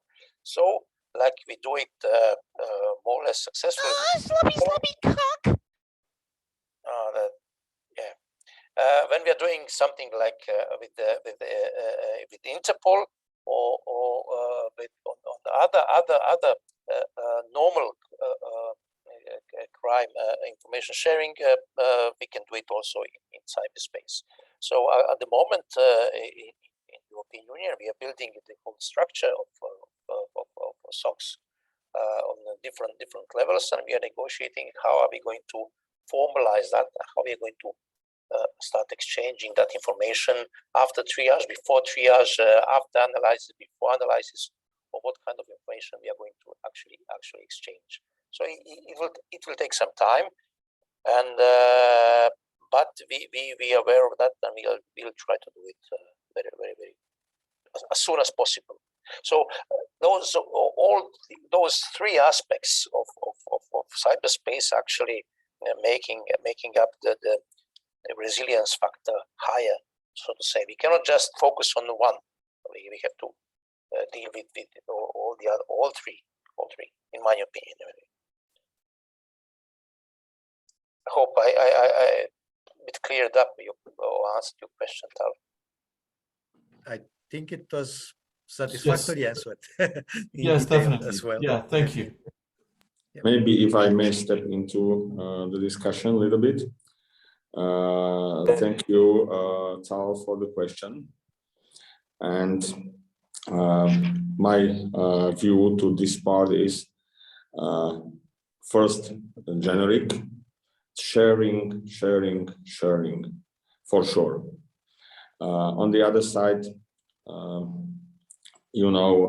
the sharing to very generic audience, if the information is sensitive, is almost impossible. So for me, as a part of the sharing, it's very necessary to build a trust. Again, very nice marketing buzzword, but cybersecurity for me, it's really mostly about trust. And based on trust, we may do real cooperation. Technical sharing or just mass market sharing doesn't work really. This is something which is done by a lot of commercial companies who are sharing IOCs and many other informations where quality, let's say, varies from not bad to almost useless. So for me, the information is about building trust, not only by sharing technical information, but by sharing experience in general. And this is done very much on bilateral level within the cyber, very much bilateral. So for instance, we had a nice interview from Dr. Tomko around the legislation framework in Albania. In this respect, I would like to add or maybe invite Albania to discussion with us around the legislation. We are one of the 3 countries who implement NIS1 on time. We are one of the very few countries, if not the only, for whom NIS2 implementation is a small evolution, not a big revolution. Frankly, there is not such a big difference between NIS and NIS1 and NIS2. The question is how the NIS1 was implemented, which direction was used, because it is a framework with a lot of open possibilities. There is a lot of things which was left for the decision of the nation implementing NIS1. And as a result, our implementation of NIS1 is almost complete implementation of NIS2 already. So we introduce things as a part of NIS1 implementation and the national, let's say, topics into NIS1. We introduce things where we currently, for instance, are having 1700 plus organizations under the regulation. And we introduce certification schemes already for those things. We introduced the auditing schemes for controlling of those organizations. So for us, NIS2 is not a big change. Doesn't mean even dramatic increase of regulated companies. We don't change the way how we control those companies and how we enforce things. Why? We are on the resilience discussion, and the resilience discussion and resilience as a topic is coming from the preventive side. The response is very important, there's no doubt, but we need to decrease amount of work with incidents by increasing resiliency. That's a point. And frankly, worldwide experience is that 95% of motivation in the world for doing cyber so far, it's sad, but that's reality, is compliance.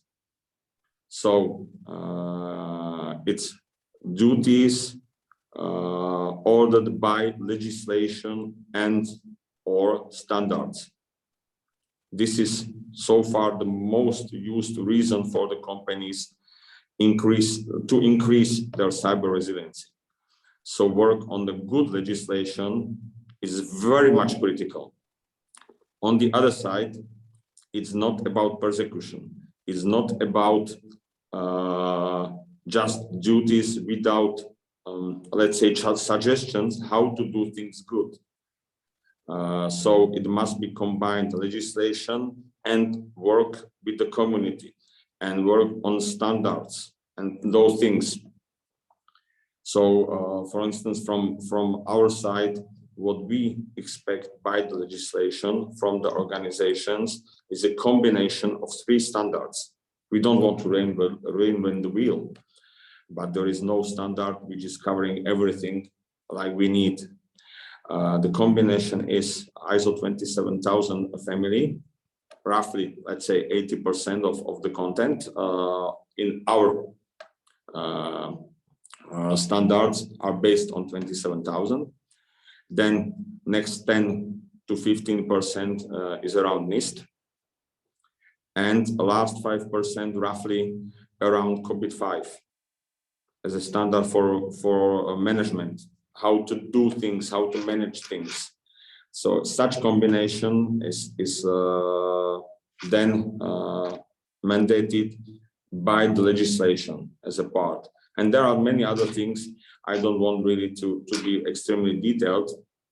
Anyway, as a part of building trust and increasing overall resilience of Europe, because this is my personal goal, overall resistance of Europe, not European Union, Europe.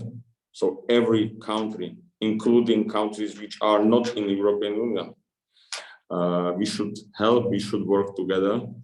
And that's basically our let's say, input into the game. Thank you.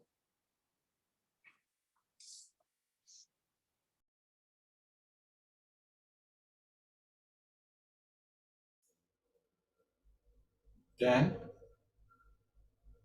you are muted. You are muted, Dan.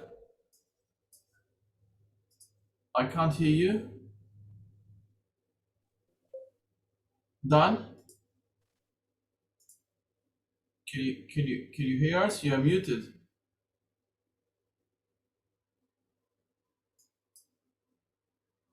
Oh, how about now? Okay, now Sorry, it's okay. sorry, Now it's sorry, okay. No, sorry. no worries, no worries. No, you know, I wanted to avoid any circumstances as we had previously, so sorry. Yes. So one question I wanted to ask our fellow panelists regarding resilience, and thank you so much to all of you for sharing so far your views on this.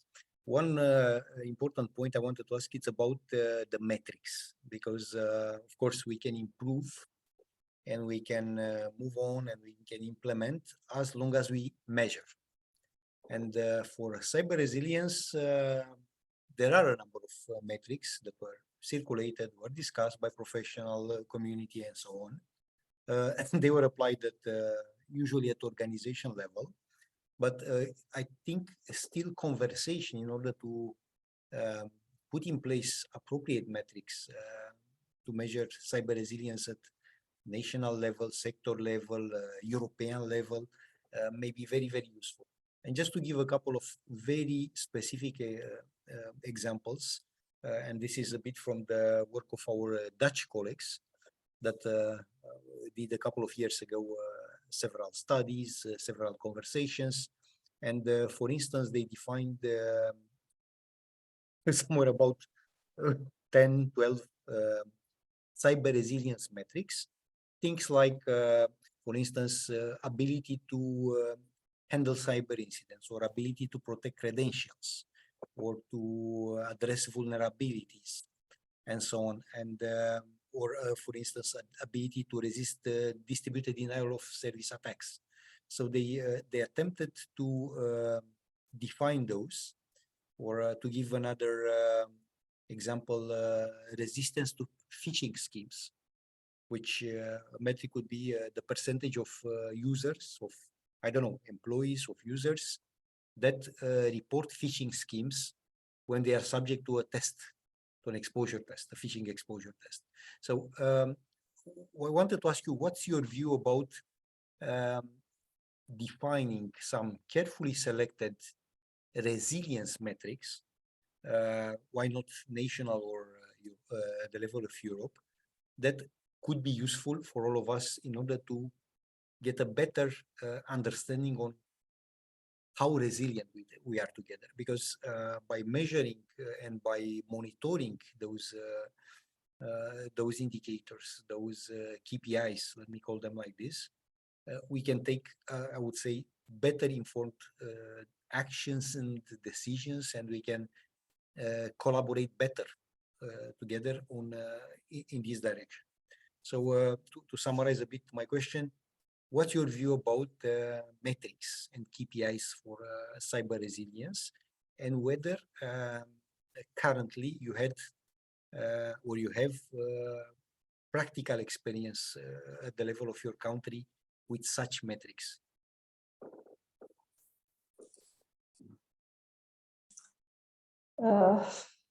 Okay, I am trying to say something. Firstly, I have to thank Rastislav for all its good word and also good examples he showed to us.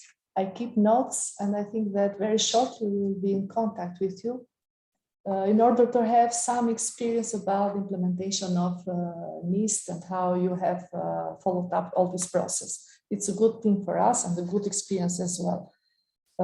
Meantime, going to the way how we try to collect some KPIs, it's a bit difficult for our countries, but I have to mention that we have a well-defined team that perform audits to the CIIs. So we have a kind of experience, 3 years experience on auditing in place CIIs based on how they implement ISO 27000. So doing like this, we are growing up and becoming more experienced together with the work that we are doing. So let's say that previously we make something in a mechanical way. Now we are more aware what kind to audit and how to perform better to perform our audits to the CIIs. So there is a process that we make the review of the standards, how they implement. We find let's say the problematics. We let our recommendation, and after certain periods of time, we go back again to see how they have improved the situation. So that's all for the moment, but we have a lot of information in our hands to process in order that after we can define our KPIs. So there is a process in the between, and I cannot say that we have certain KPIs in place, but we had a lot of information that we have to define KPIs for the future. For the moment, I have to say that we have more than 130 critical information infrastructure systems, but they are belong to the 71 organization and institution. The next year, we are to increase this number with e-health sector, with several financial and microfinancial institutions and insurance companies, and certain private power supply organization companies. So we think that next year it has to be double this figure. So also the role of the audit teams is a really very difficult one. But define the KPIs will also make easy the way how they have to perform this process. I think that doing the audits, a regular process, has made the expert of cybersecurity in this organization very aware on becoming more serious for there. And audits in one side and sharing information in the others, organizing certain workshop, cyber drills, exercises, different exercises in cybersecurity, we have made that people begin to talk with each other. So it's become more easy that they can share knowledges and information with each other. And this is between experts. But what we find more difficult and what we have understand that was the reason of the attack was the simple end users in our organization. So we find more and more important to perform and organize national awareness campaign that has to be directed to certain target groups, for example, to public administration or to employees in the private companies, etc., etc. Because what was happened was a simple spam email that has caused all these problems in one side, and in the other, not doing the right, let's say, the right configurations in the firewalls or in the system that has allowed to pass such, let's say, hackers' emails in our platforms. So the awareness is the better to be performed in the beginning, and also the implementation of the security measures in the platform is the second one. The technical is the second. And regarding the awareness campaign is something that is an endless process, and we are trying to perform a strategy at least to the public administered civil servants employees in order to not allow them to do something despite the rules that we have to post to them. So it's a lot of measures in order to be resilience in our systems. And as I mentioned, share knowledge and implementation of the standards is one part. The other is awareness to the people that are not at all cybersecurity experts, but they are users of the digital platforms, and they have to be aware how to use this platform, because they are the beginning of the issues at our systems. Thank you. Okay, great, and thank you so much.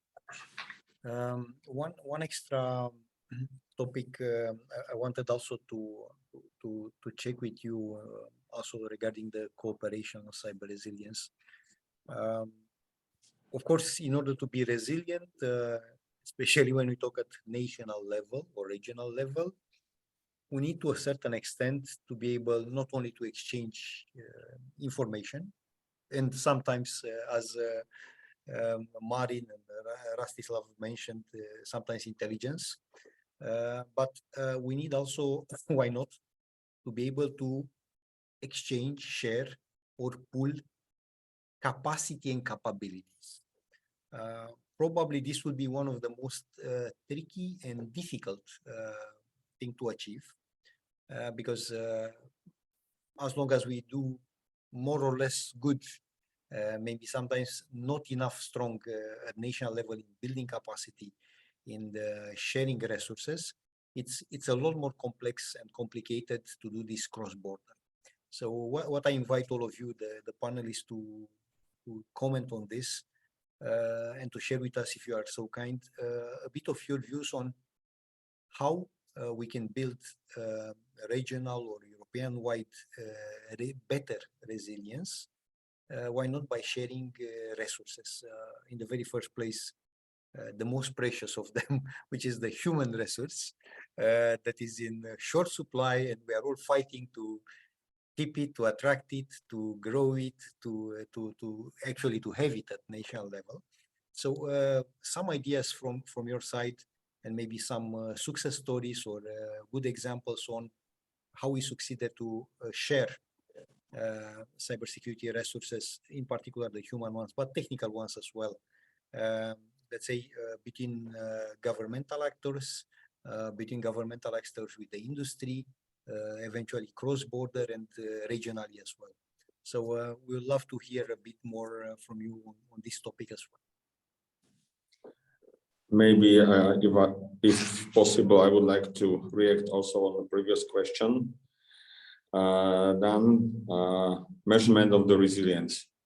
It's a very hot topic, and you are right. Without proper measurement, we are not able, or it's hard to identify gaps and the areas we should put our priority in order to increase resilience at the end. That's why we been working on the project for resilience measurement, in general measurement of the status of the country within the cybersecurity, including resilience, for currently some years. The first version was already piloted in the country. So we have some experience with this topic, and we consider this as a very important one. I know that in parallel there is activity from the ENISA around cybersecurity index. So far, I'm not sure if the cybersecurity index meant by ENISA is just, let's say, other version of index, or it's could be used for the measurement of the resilience as well. I asked my colleagues working on that with ENISA what's their view on it. And your second question, education in general. This is a long run. We can't change things in a day. On the other side, in Slovakia, but I fear that it's not only Slovak problem. We are lacking skilled personnel because our schools are not producing ones. But if we do a bit of investigation, where is the problem? We end up with a situation that, at least that's current situation for many countries, that our schools are thinking about introducing the cybersecurity education, different types of education into their programs, but they are lacking skilled teachers. So it's kind of chicken egg problem. Without successful students, we would not have new teachers. Without teachers, we would not have students. So my idea, which we are right now elaborating on it, but I would share it, of course, because more comments on that would be very useful, is to create, let's say, a database of teachers Europe-wide. We may share across Europe for different type of educations, lectures per topic, in order to help each other. I'm pretty sure that for different topics we may find lectures from all countries, but there is only a few countries able to cover the whole program by own teachers. So to combine things, teachers together in order to create a good education. This is for me on the expert level education. Awareness type of education is, of course, different topic. On awareness type education, and not only universities, but secondary schools and primary schools. Maybe we need to share not teachers, because this is something is not so useful, but if there are already prepared training programs for different ages of students, different ideas, where it would be easier to translate it into other language than to rewrite it from scratch. So those are like my two points to your questions.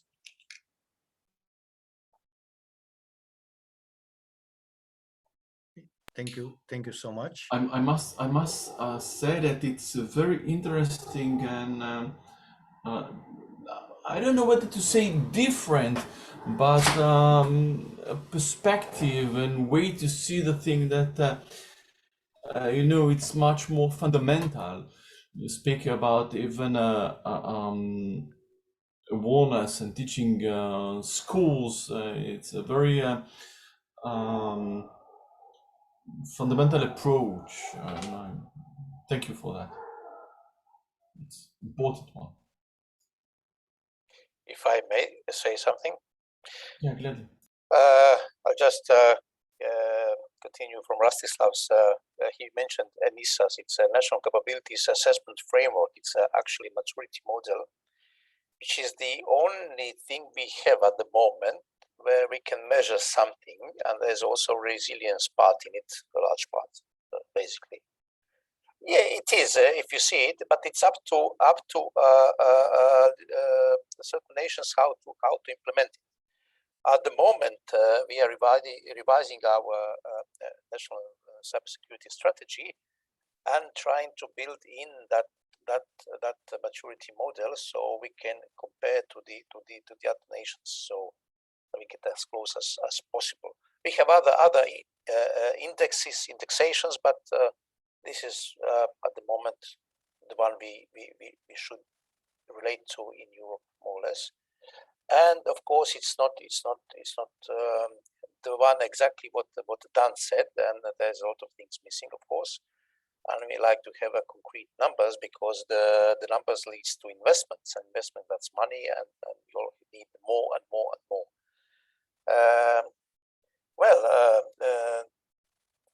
Since we all like capabilities, and in order to share them, we obviously cannot rely anymore on the public sector, and there is no way we can build up enough what is enough in regarding to resilience. So we really have to rely on the private sector, on the businesses, on the industry, and open the whole market of cybersecurity insurance and reinsurance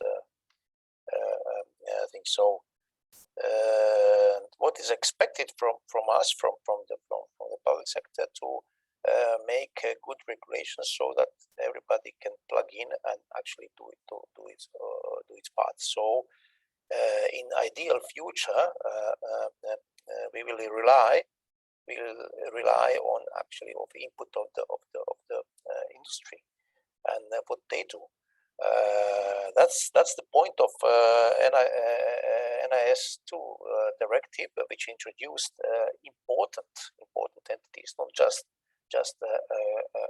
essential entities, and it's going to get wider and wider. So of course, so thousands and thousands of new entities we cannot actually control, we cannot monitor at all time. So they'll have to do it themselves. And also, when we are trying to build a new SOC architecture, we need to have a layer which is pluggable, so that everybody can plug into the system, so to exchange all the information and so on. So the competence sharing, it's at the moment we are working on European competence network, trying to share. We are actually building it, trying to share all the methods and competencies all over the Europe in a certain way. It's at the very beginning, and how it's going to end, I don't know. I'm not sure yet. But we are putting a lot of work in it, and a lot of thought in it, and a lot of energy in order to make it happen as soon as possible, because the industry and all participants are expecting us to take the lead and to regulate everything, so that they know where they can press, where they can invest, where they can contribute. Cascading funding, that's something you will see about that. I can talk you for hours about that, but I don't want to take the floor about how it's going to work and why it's going to work. But I believe that is actually the only way. Bringing the quick money, quick investment to the very, to the guys in the garage that have a good idea. They have to, we have to open the door to them, or make a door where they will knock, and we should just give them the quick money, and whatever they think of, any new ideas, we should have a bourse of ideas, which we are building at the moment, hopefully, and so that all the small enterprises, small medium enterprises, and big enterprises can actually shop all the ideas all over the place, and it's like a primordial soup with all the ingredients inside. We just have to make a good dish out of it.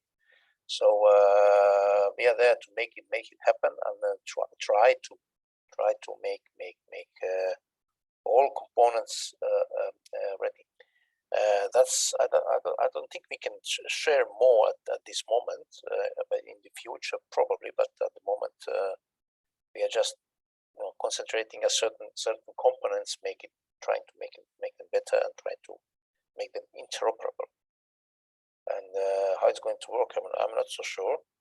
And it's very, very complicated. We are doing at so many levels and layers, and quite it's very hard to keep focus on.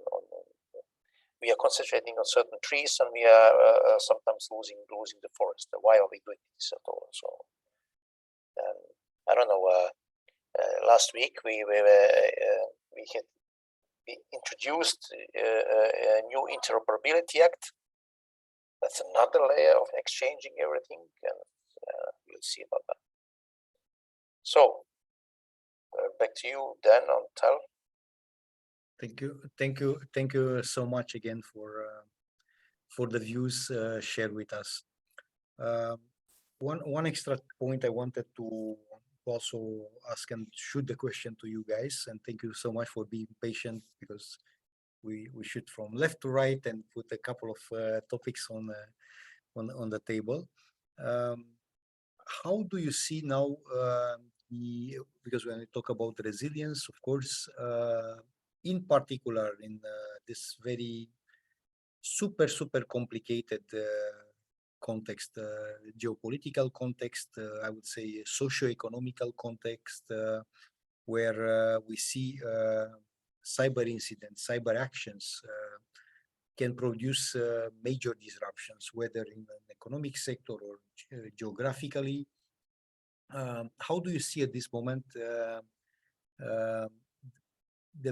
I would say the cooperation cross-border, but not only, cooperation on improving resilience, in particular between governmental actors, but also the industry. I mean, the industry in the broader sense, financial sector, transportation, energy, and so on. But also with actors that have a strong role in building new and more resilient technologies. And why not, to open a bit of Pandora box, and I'm delighted to shoot the question to you, why not with actors that are in charge with, why not national defense, the defense, intelligence, and so on. So how do you see at this moment, do you see a sense of urgency? Do you see actions being taken to strengthen this cooperation and collaboration, national or cross-border? And actually, who are the actors that you see as the most active at this moment with regards to building resilience?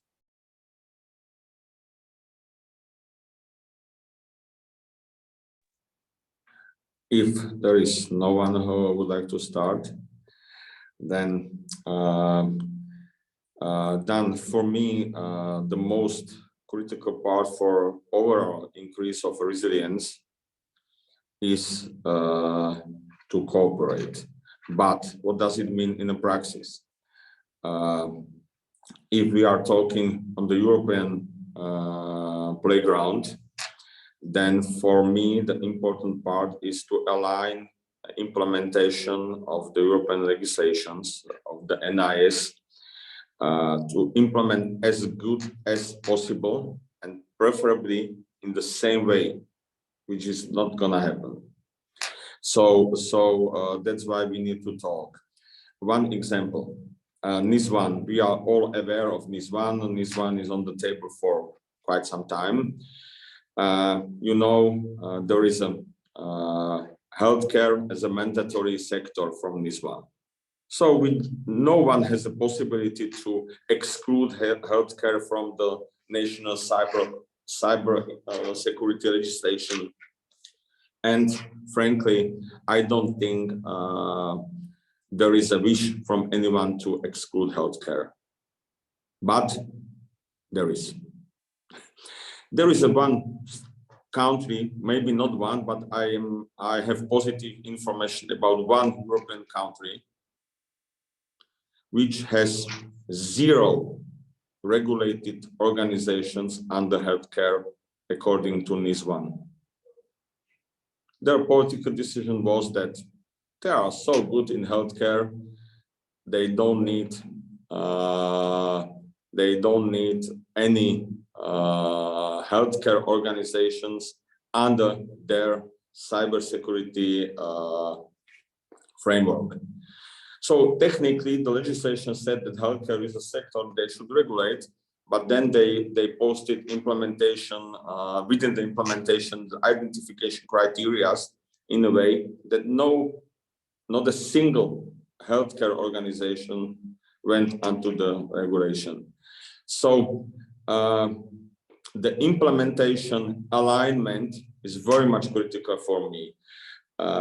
Some of the changes between NIS1 and NIS2 are reaction to such situations, are reactions to fact that on some side there are countries with hundreds or even few thousand organizations under the regulation. On the other side, there are countries with like just a few, let's say 2-digit number regulated organizations. Why this part is important?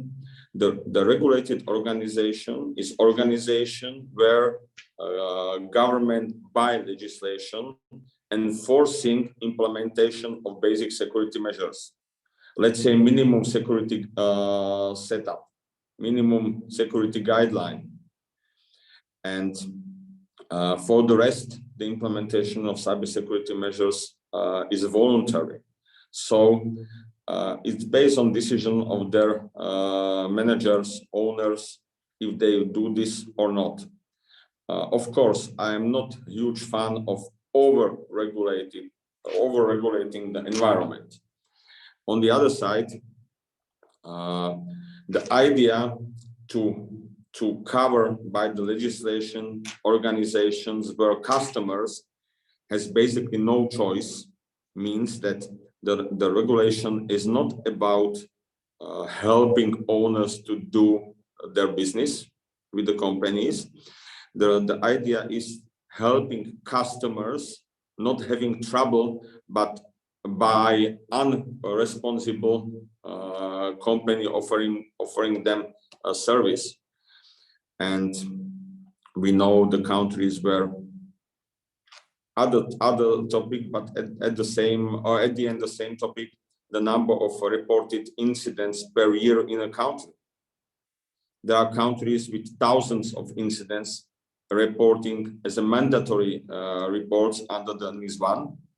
There are countries where amount of reported incidents per year, all sectors together, is less than 1 hand. Do you think that it's aligned? Probably not. So for me, to increase overall resilience, we need to align the implementation more, because at the end, the chain is as good as the weakest link.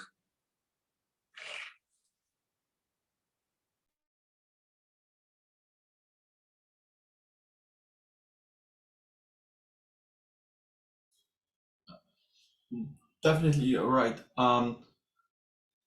Dan, we cannot hear you. Oh, Yes. no. No. I was on mute. I was thinking not, about. Not because of me. I didn't. No. I was just giving some thoughts to what I heard. No, it's definitely honestly nice to play. I would say I would dare to say an instrumental role. That's absolutely clear. It's definitely sad. I would say there are countries in Europe that, for example, they don't focus enough on the healthcare sector.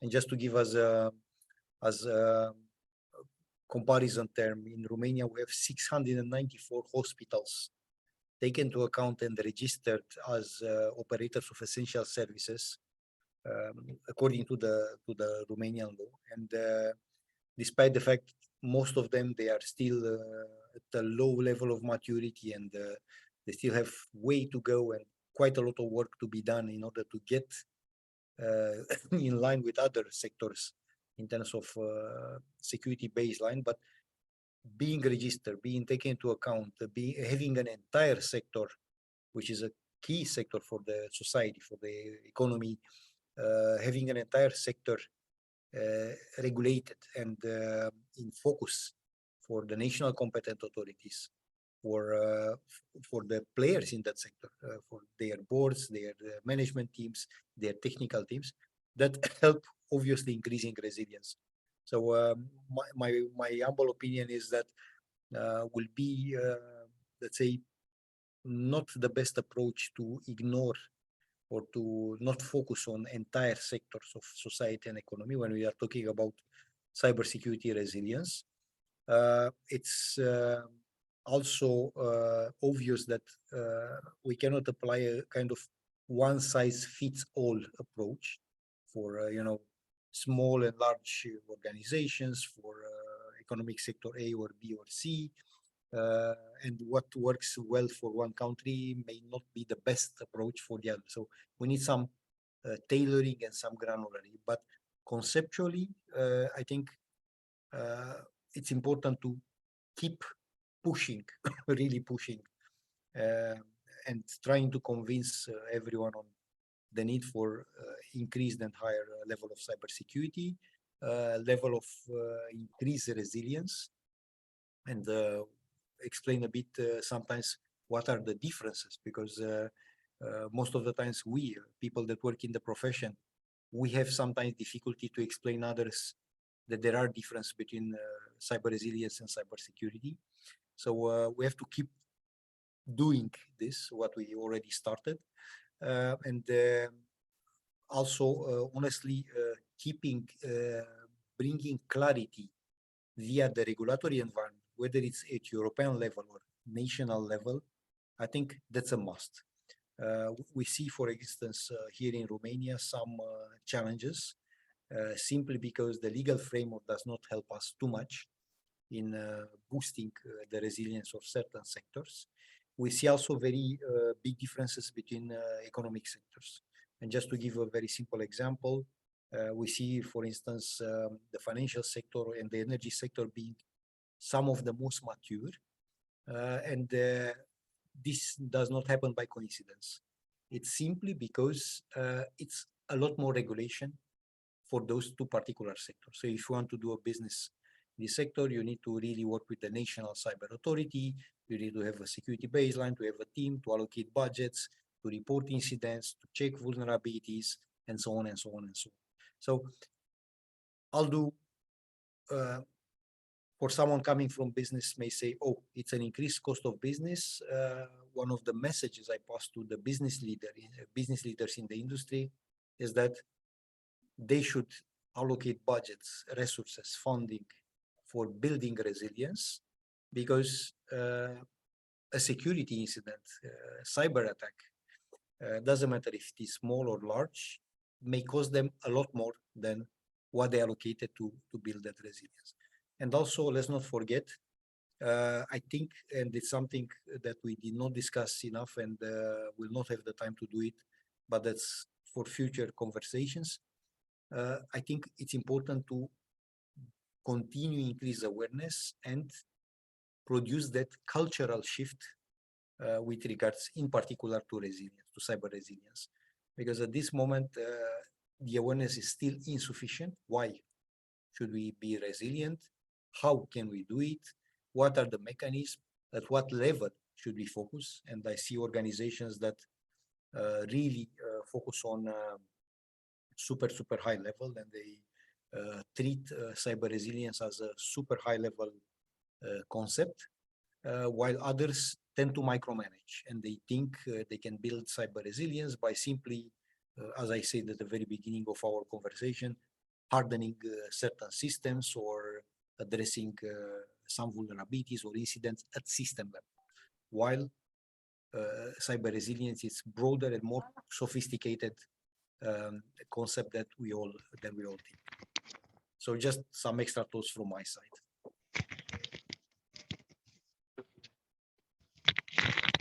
I have Questions, a question. I have a question, please. If I may, we say, and it was the name of the healthcare sector was raised here, I think more than once, and it is quite common. The assumption, well, probably not only assumption that the healthcare sector is, say, one of the most vulnerable sector in any given state when it's come to information security, cybersecurity. And I'd like to know what you think of that, which means why specifically the healthcare sector is, and first of all, am I right? Does the healthcare sector is indeed one of the most vulnerable sector worldwide? And B, why? I mean, yeah, during COVID-19, we saw a lot of cyber attacks on the healthcare sector, and as far as I saw and published a paper or two on it, it was the most targeted sector during COVID-19. But as a matter of fact, I think the picture is much broader, and it's not only during COVID-19. I think it's one of the most targeted and vulnerable sector worldwide. So first of all, does my feelings are correct? And if so, why it is such a vulnerable sector? Please. Okay, let's say me some words. I totally agree with everything that Dan has said, and especially to the health sector, because we can imagine of the primary business of them. They give medical services, and this sector has, let's say, the less IT or cybersecurity experts in their organization or companies, hospitals, etc. So when we have included only public hospitals as a critical information infrastructure, we saw that they were, let's say, covered by other government institutions to perform some digital service in their domain. But when we move to the private one, there is nothing at all regarding the systems and their protection. That means that I totally agree with Dan that they have to increase the collaboration with the cyber insurance and other third-party companies in order to protect their systems, because doing something internally, it's not in their target, and they are not aware how to perform this. And as we see, they even agree to do something regarding protection of their system. They don't care for this.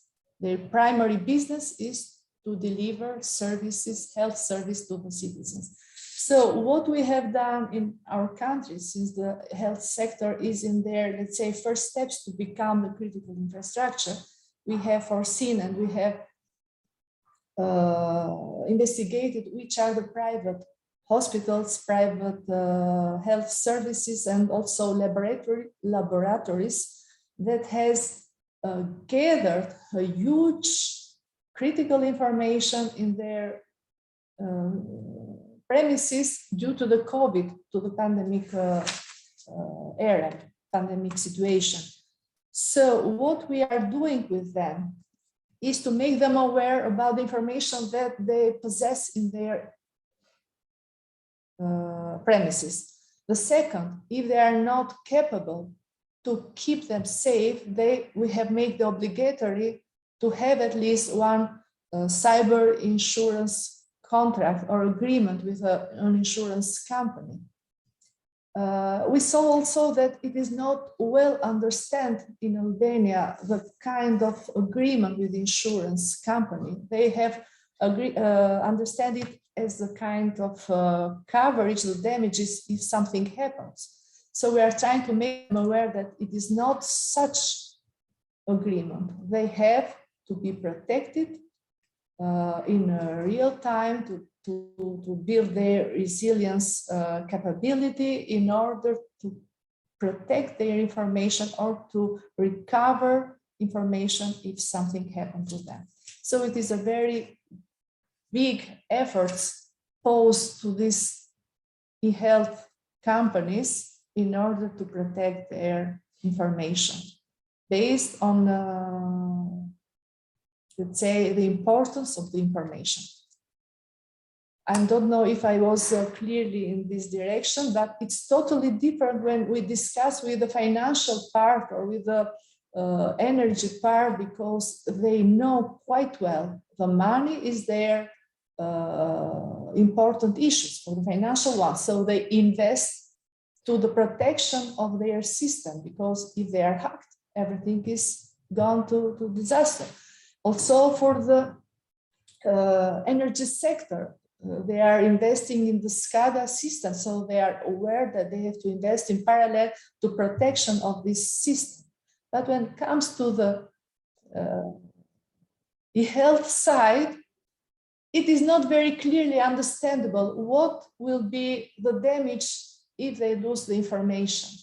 And we have made some, let's say, awareness campaign with the health system, posing the moment when an operation when done and the hackers has hacked right in this moment the system. So the life of patients will be at risk if their digital systems are hacked. So we put the extreme of information, even that we know that in Albania is not yet in such conditions that they perform, let's say, such very specialized operations in place. But we wanted to make them aware that if their systems are hacked, there is the life of people in risk. So we are working on this direction because for the moment, everything is related with the money, not with the service at all. So we are trying to say that they have to protect the service. And in this case, the life of the citizens is at risk. Thank you, Vilma. By the way, I saw just a few days ago an interesting initiative by the Red Cross that in order perhaps not to avoid, perhaps, I don't know whether it will minimize, but at least to try to minimize cyber attacks against critical infrastructure in healthcare sector, to mark digitally the same as the resources of Red Cross has the sign, and everyone knows that, I don't know, they are doctors or they are representative of the Red Cross Association, to mark digitally in this way or another, the DNS or the IP level, the relevant healthcare critical infrastructure, in order that everyone will know that this is kind of infrastructure that relates to the healthcare, and perhaps hopefully to avoid any attacks against such facilities. It was a very interesting. I know that I must admit that I don't know whether it will be helpful, but it was a very interesting initiative to try to at least minimize such cyber attacks against healthcare facilities and infrastructure.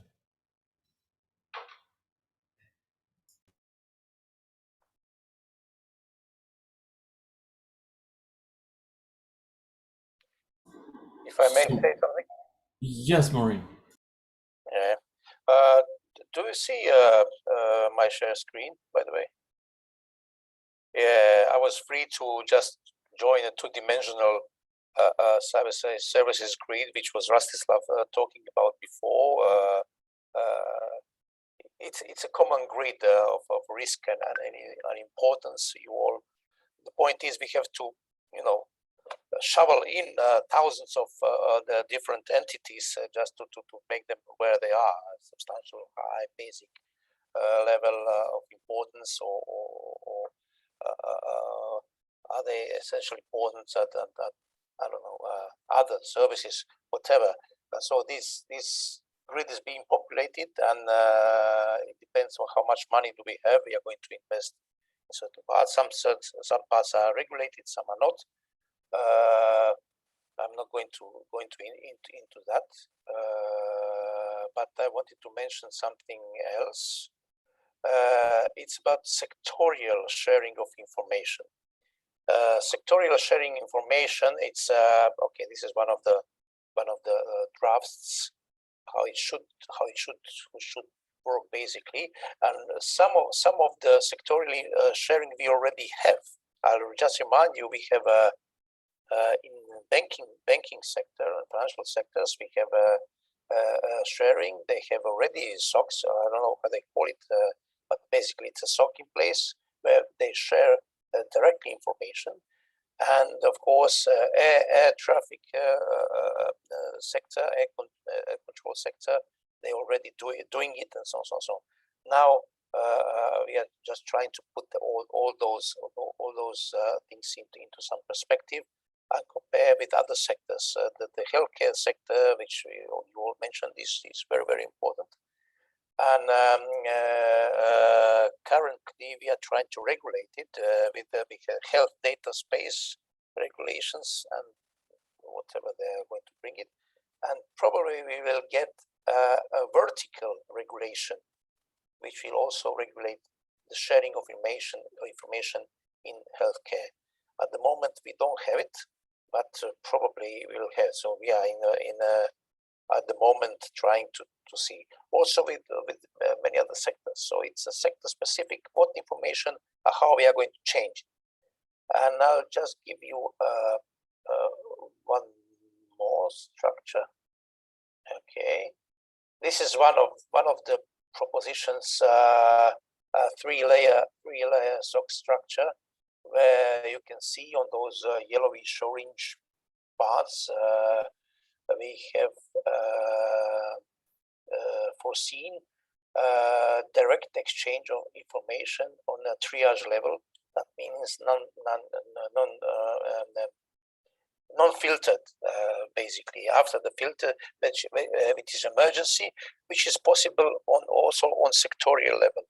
On the national level, which is a greenish part, on national level, it's only after national analysis, we are going to share information, because some might be national sensitive or other part of whatever we find. So it goes after analysis. But on a sectorial level, it is possible to do it directly, like air traffic control, like in banking sector, which are doing it already now.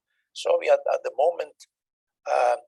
We are looking into these structures. So we should know exactly what are we building, what type of SOC are we building, and why, on what sector, how to adapt it. And currently, last week we are discussing about methods, about taxonomy, about I don't know, formats of the information we should be exchanging. So we are at the moment we are going fast forward and trying to regulate everything. Hopefully, it will be already in 2023 in the first quarter. So we all should know where to focus and where to press and put them on, what to actually to build. And I know I have a pressure from my people. They want to do this, they want to do that, and I have to all the time tell the three words: that's a standard. And it's very hard when we don't have standards. So we are doing it in parallel. But basically, exchange on sectorial level, especially in those sectors mentioned, which are ready, and or some are already doing it, will be exchanged on raw data, on unfiltered data, or whatever we devise it. So. Of course, this is talks within the European Union. but basically we should be able to share it with everybody, anyone who is interested in it, and any friendly or like-minded nation. Basically, that's it. No need to show.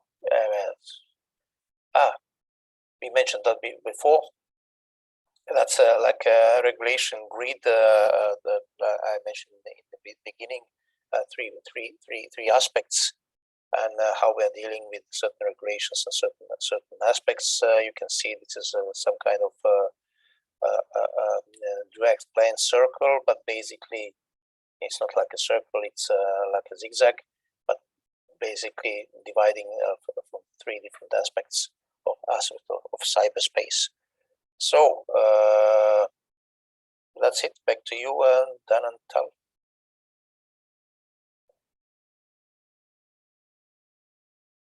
Okay, thank you so much.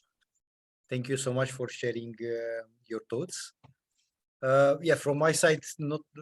Let me put it like that. I can have 300 more questions, or no questions so far for the moment. So from my side, I think it's better that I refrain asking too much. I'm super pleased and super happy about the thoughts you were so kind to share with us, with all the participants. Personally, I learned a lot, and I took really a lot of notes based on what you mentioned. So I need to get back to you one-to-one with a couple of topics for this. And I don't know if Tal has some thoughts or questions before we can wrap up the session.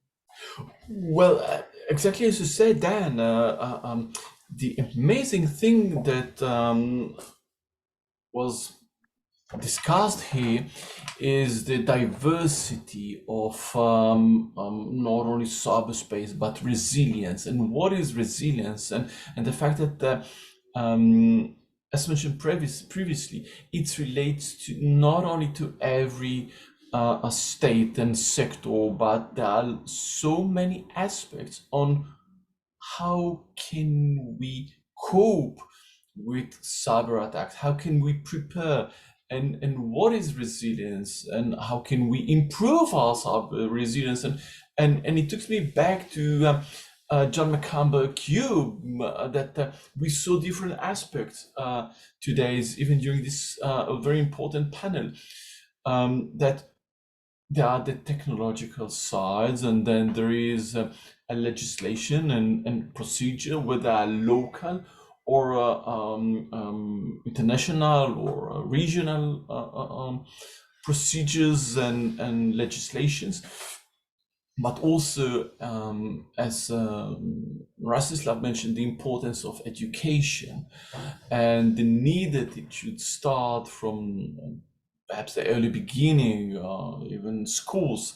So exactly, it's emphasized the importance of all those three levels and lanes of technology, yes, but also policy, procedures, and education. And another way to the importance of, from my point of view, not only technology, but exactly as Bruce Schneier said, that technology by itself will not solve all our problems, but policy, procedures, education, human capital, and the technology. And of course, the need to cooperate between sectors and between nations, and to find the best channels to exchange information and to cooperate for the benefit of all of us. Thank you. Okay, so I think we can, if no other questions or remarks or comments, we can thank so much for to our panelists and to all the participants as well. And with your permission, I suggest we wrap up on the session.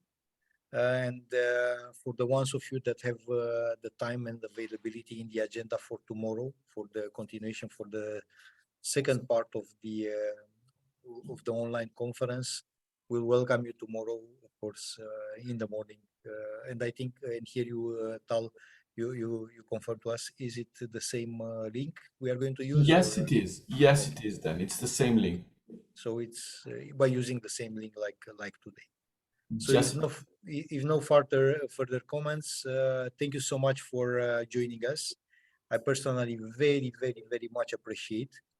And for the ones of you that can join tomorrow, you're more than welcome to continue the conversation on the same topic with new colleagues, new panelists, and the interesting mix of industry and government and academic that will share us more thoughts, valuable insights on this very exciting topic that is cyber resilience. see you tomorrow, everyone. Thank you very much. Thank you all.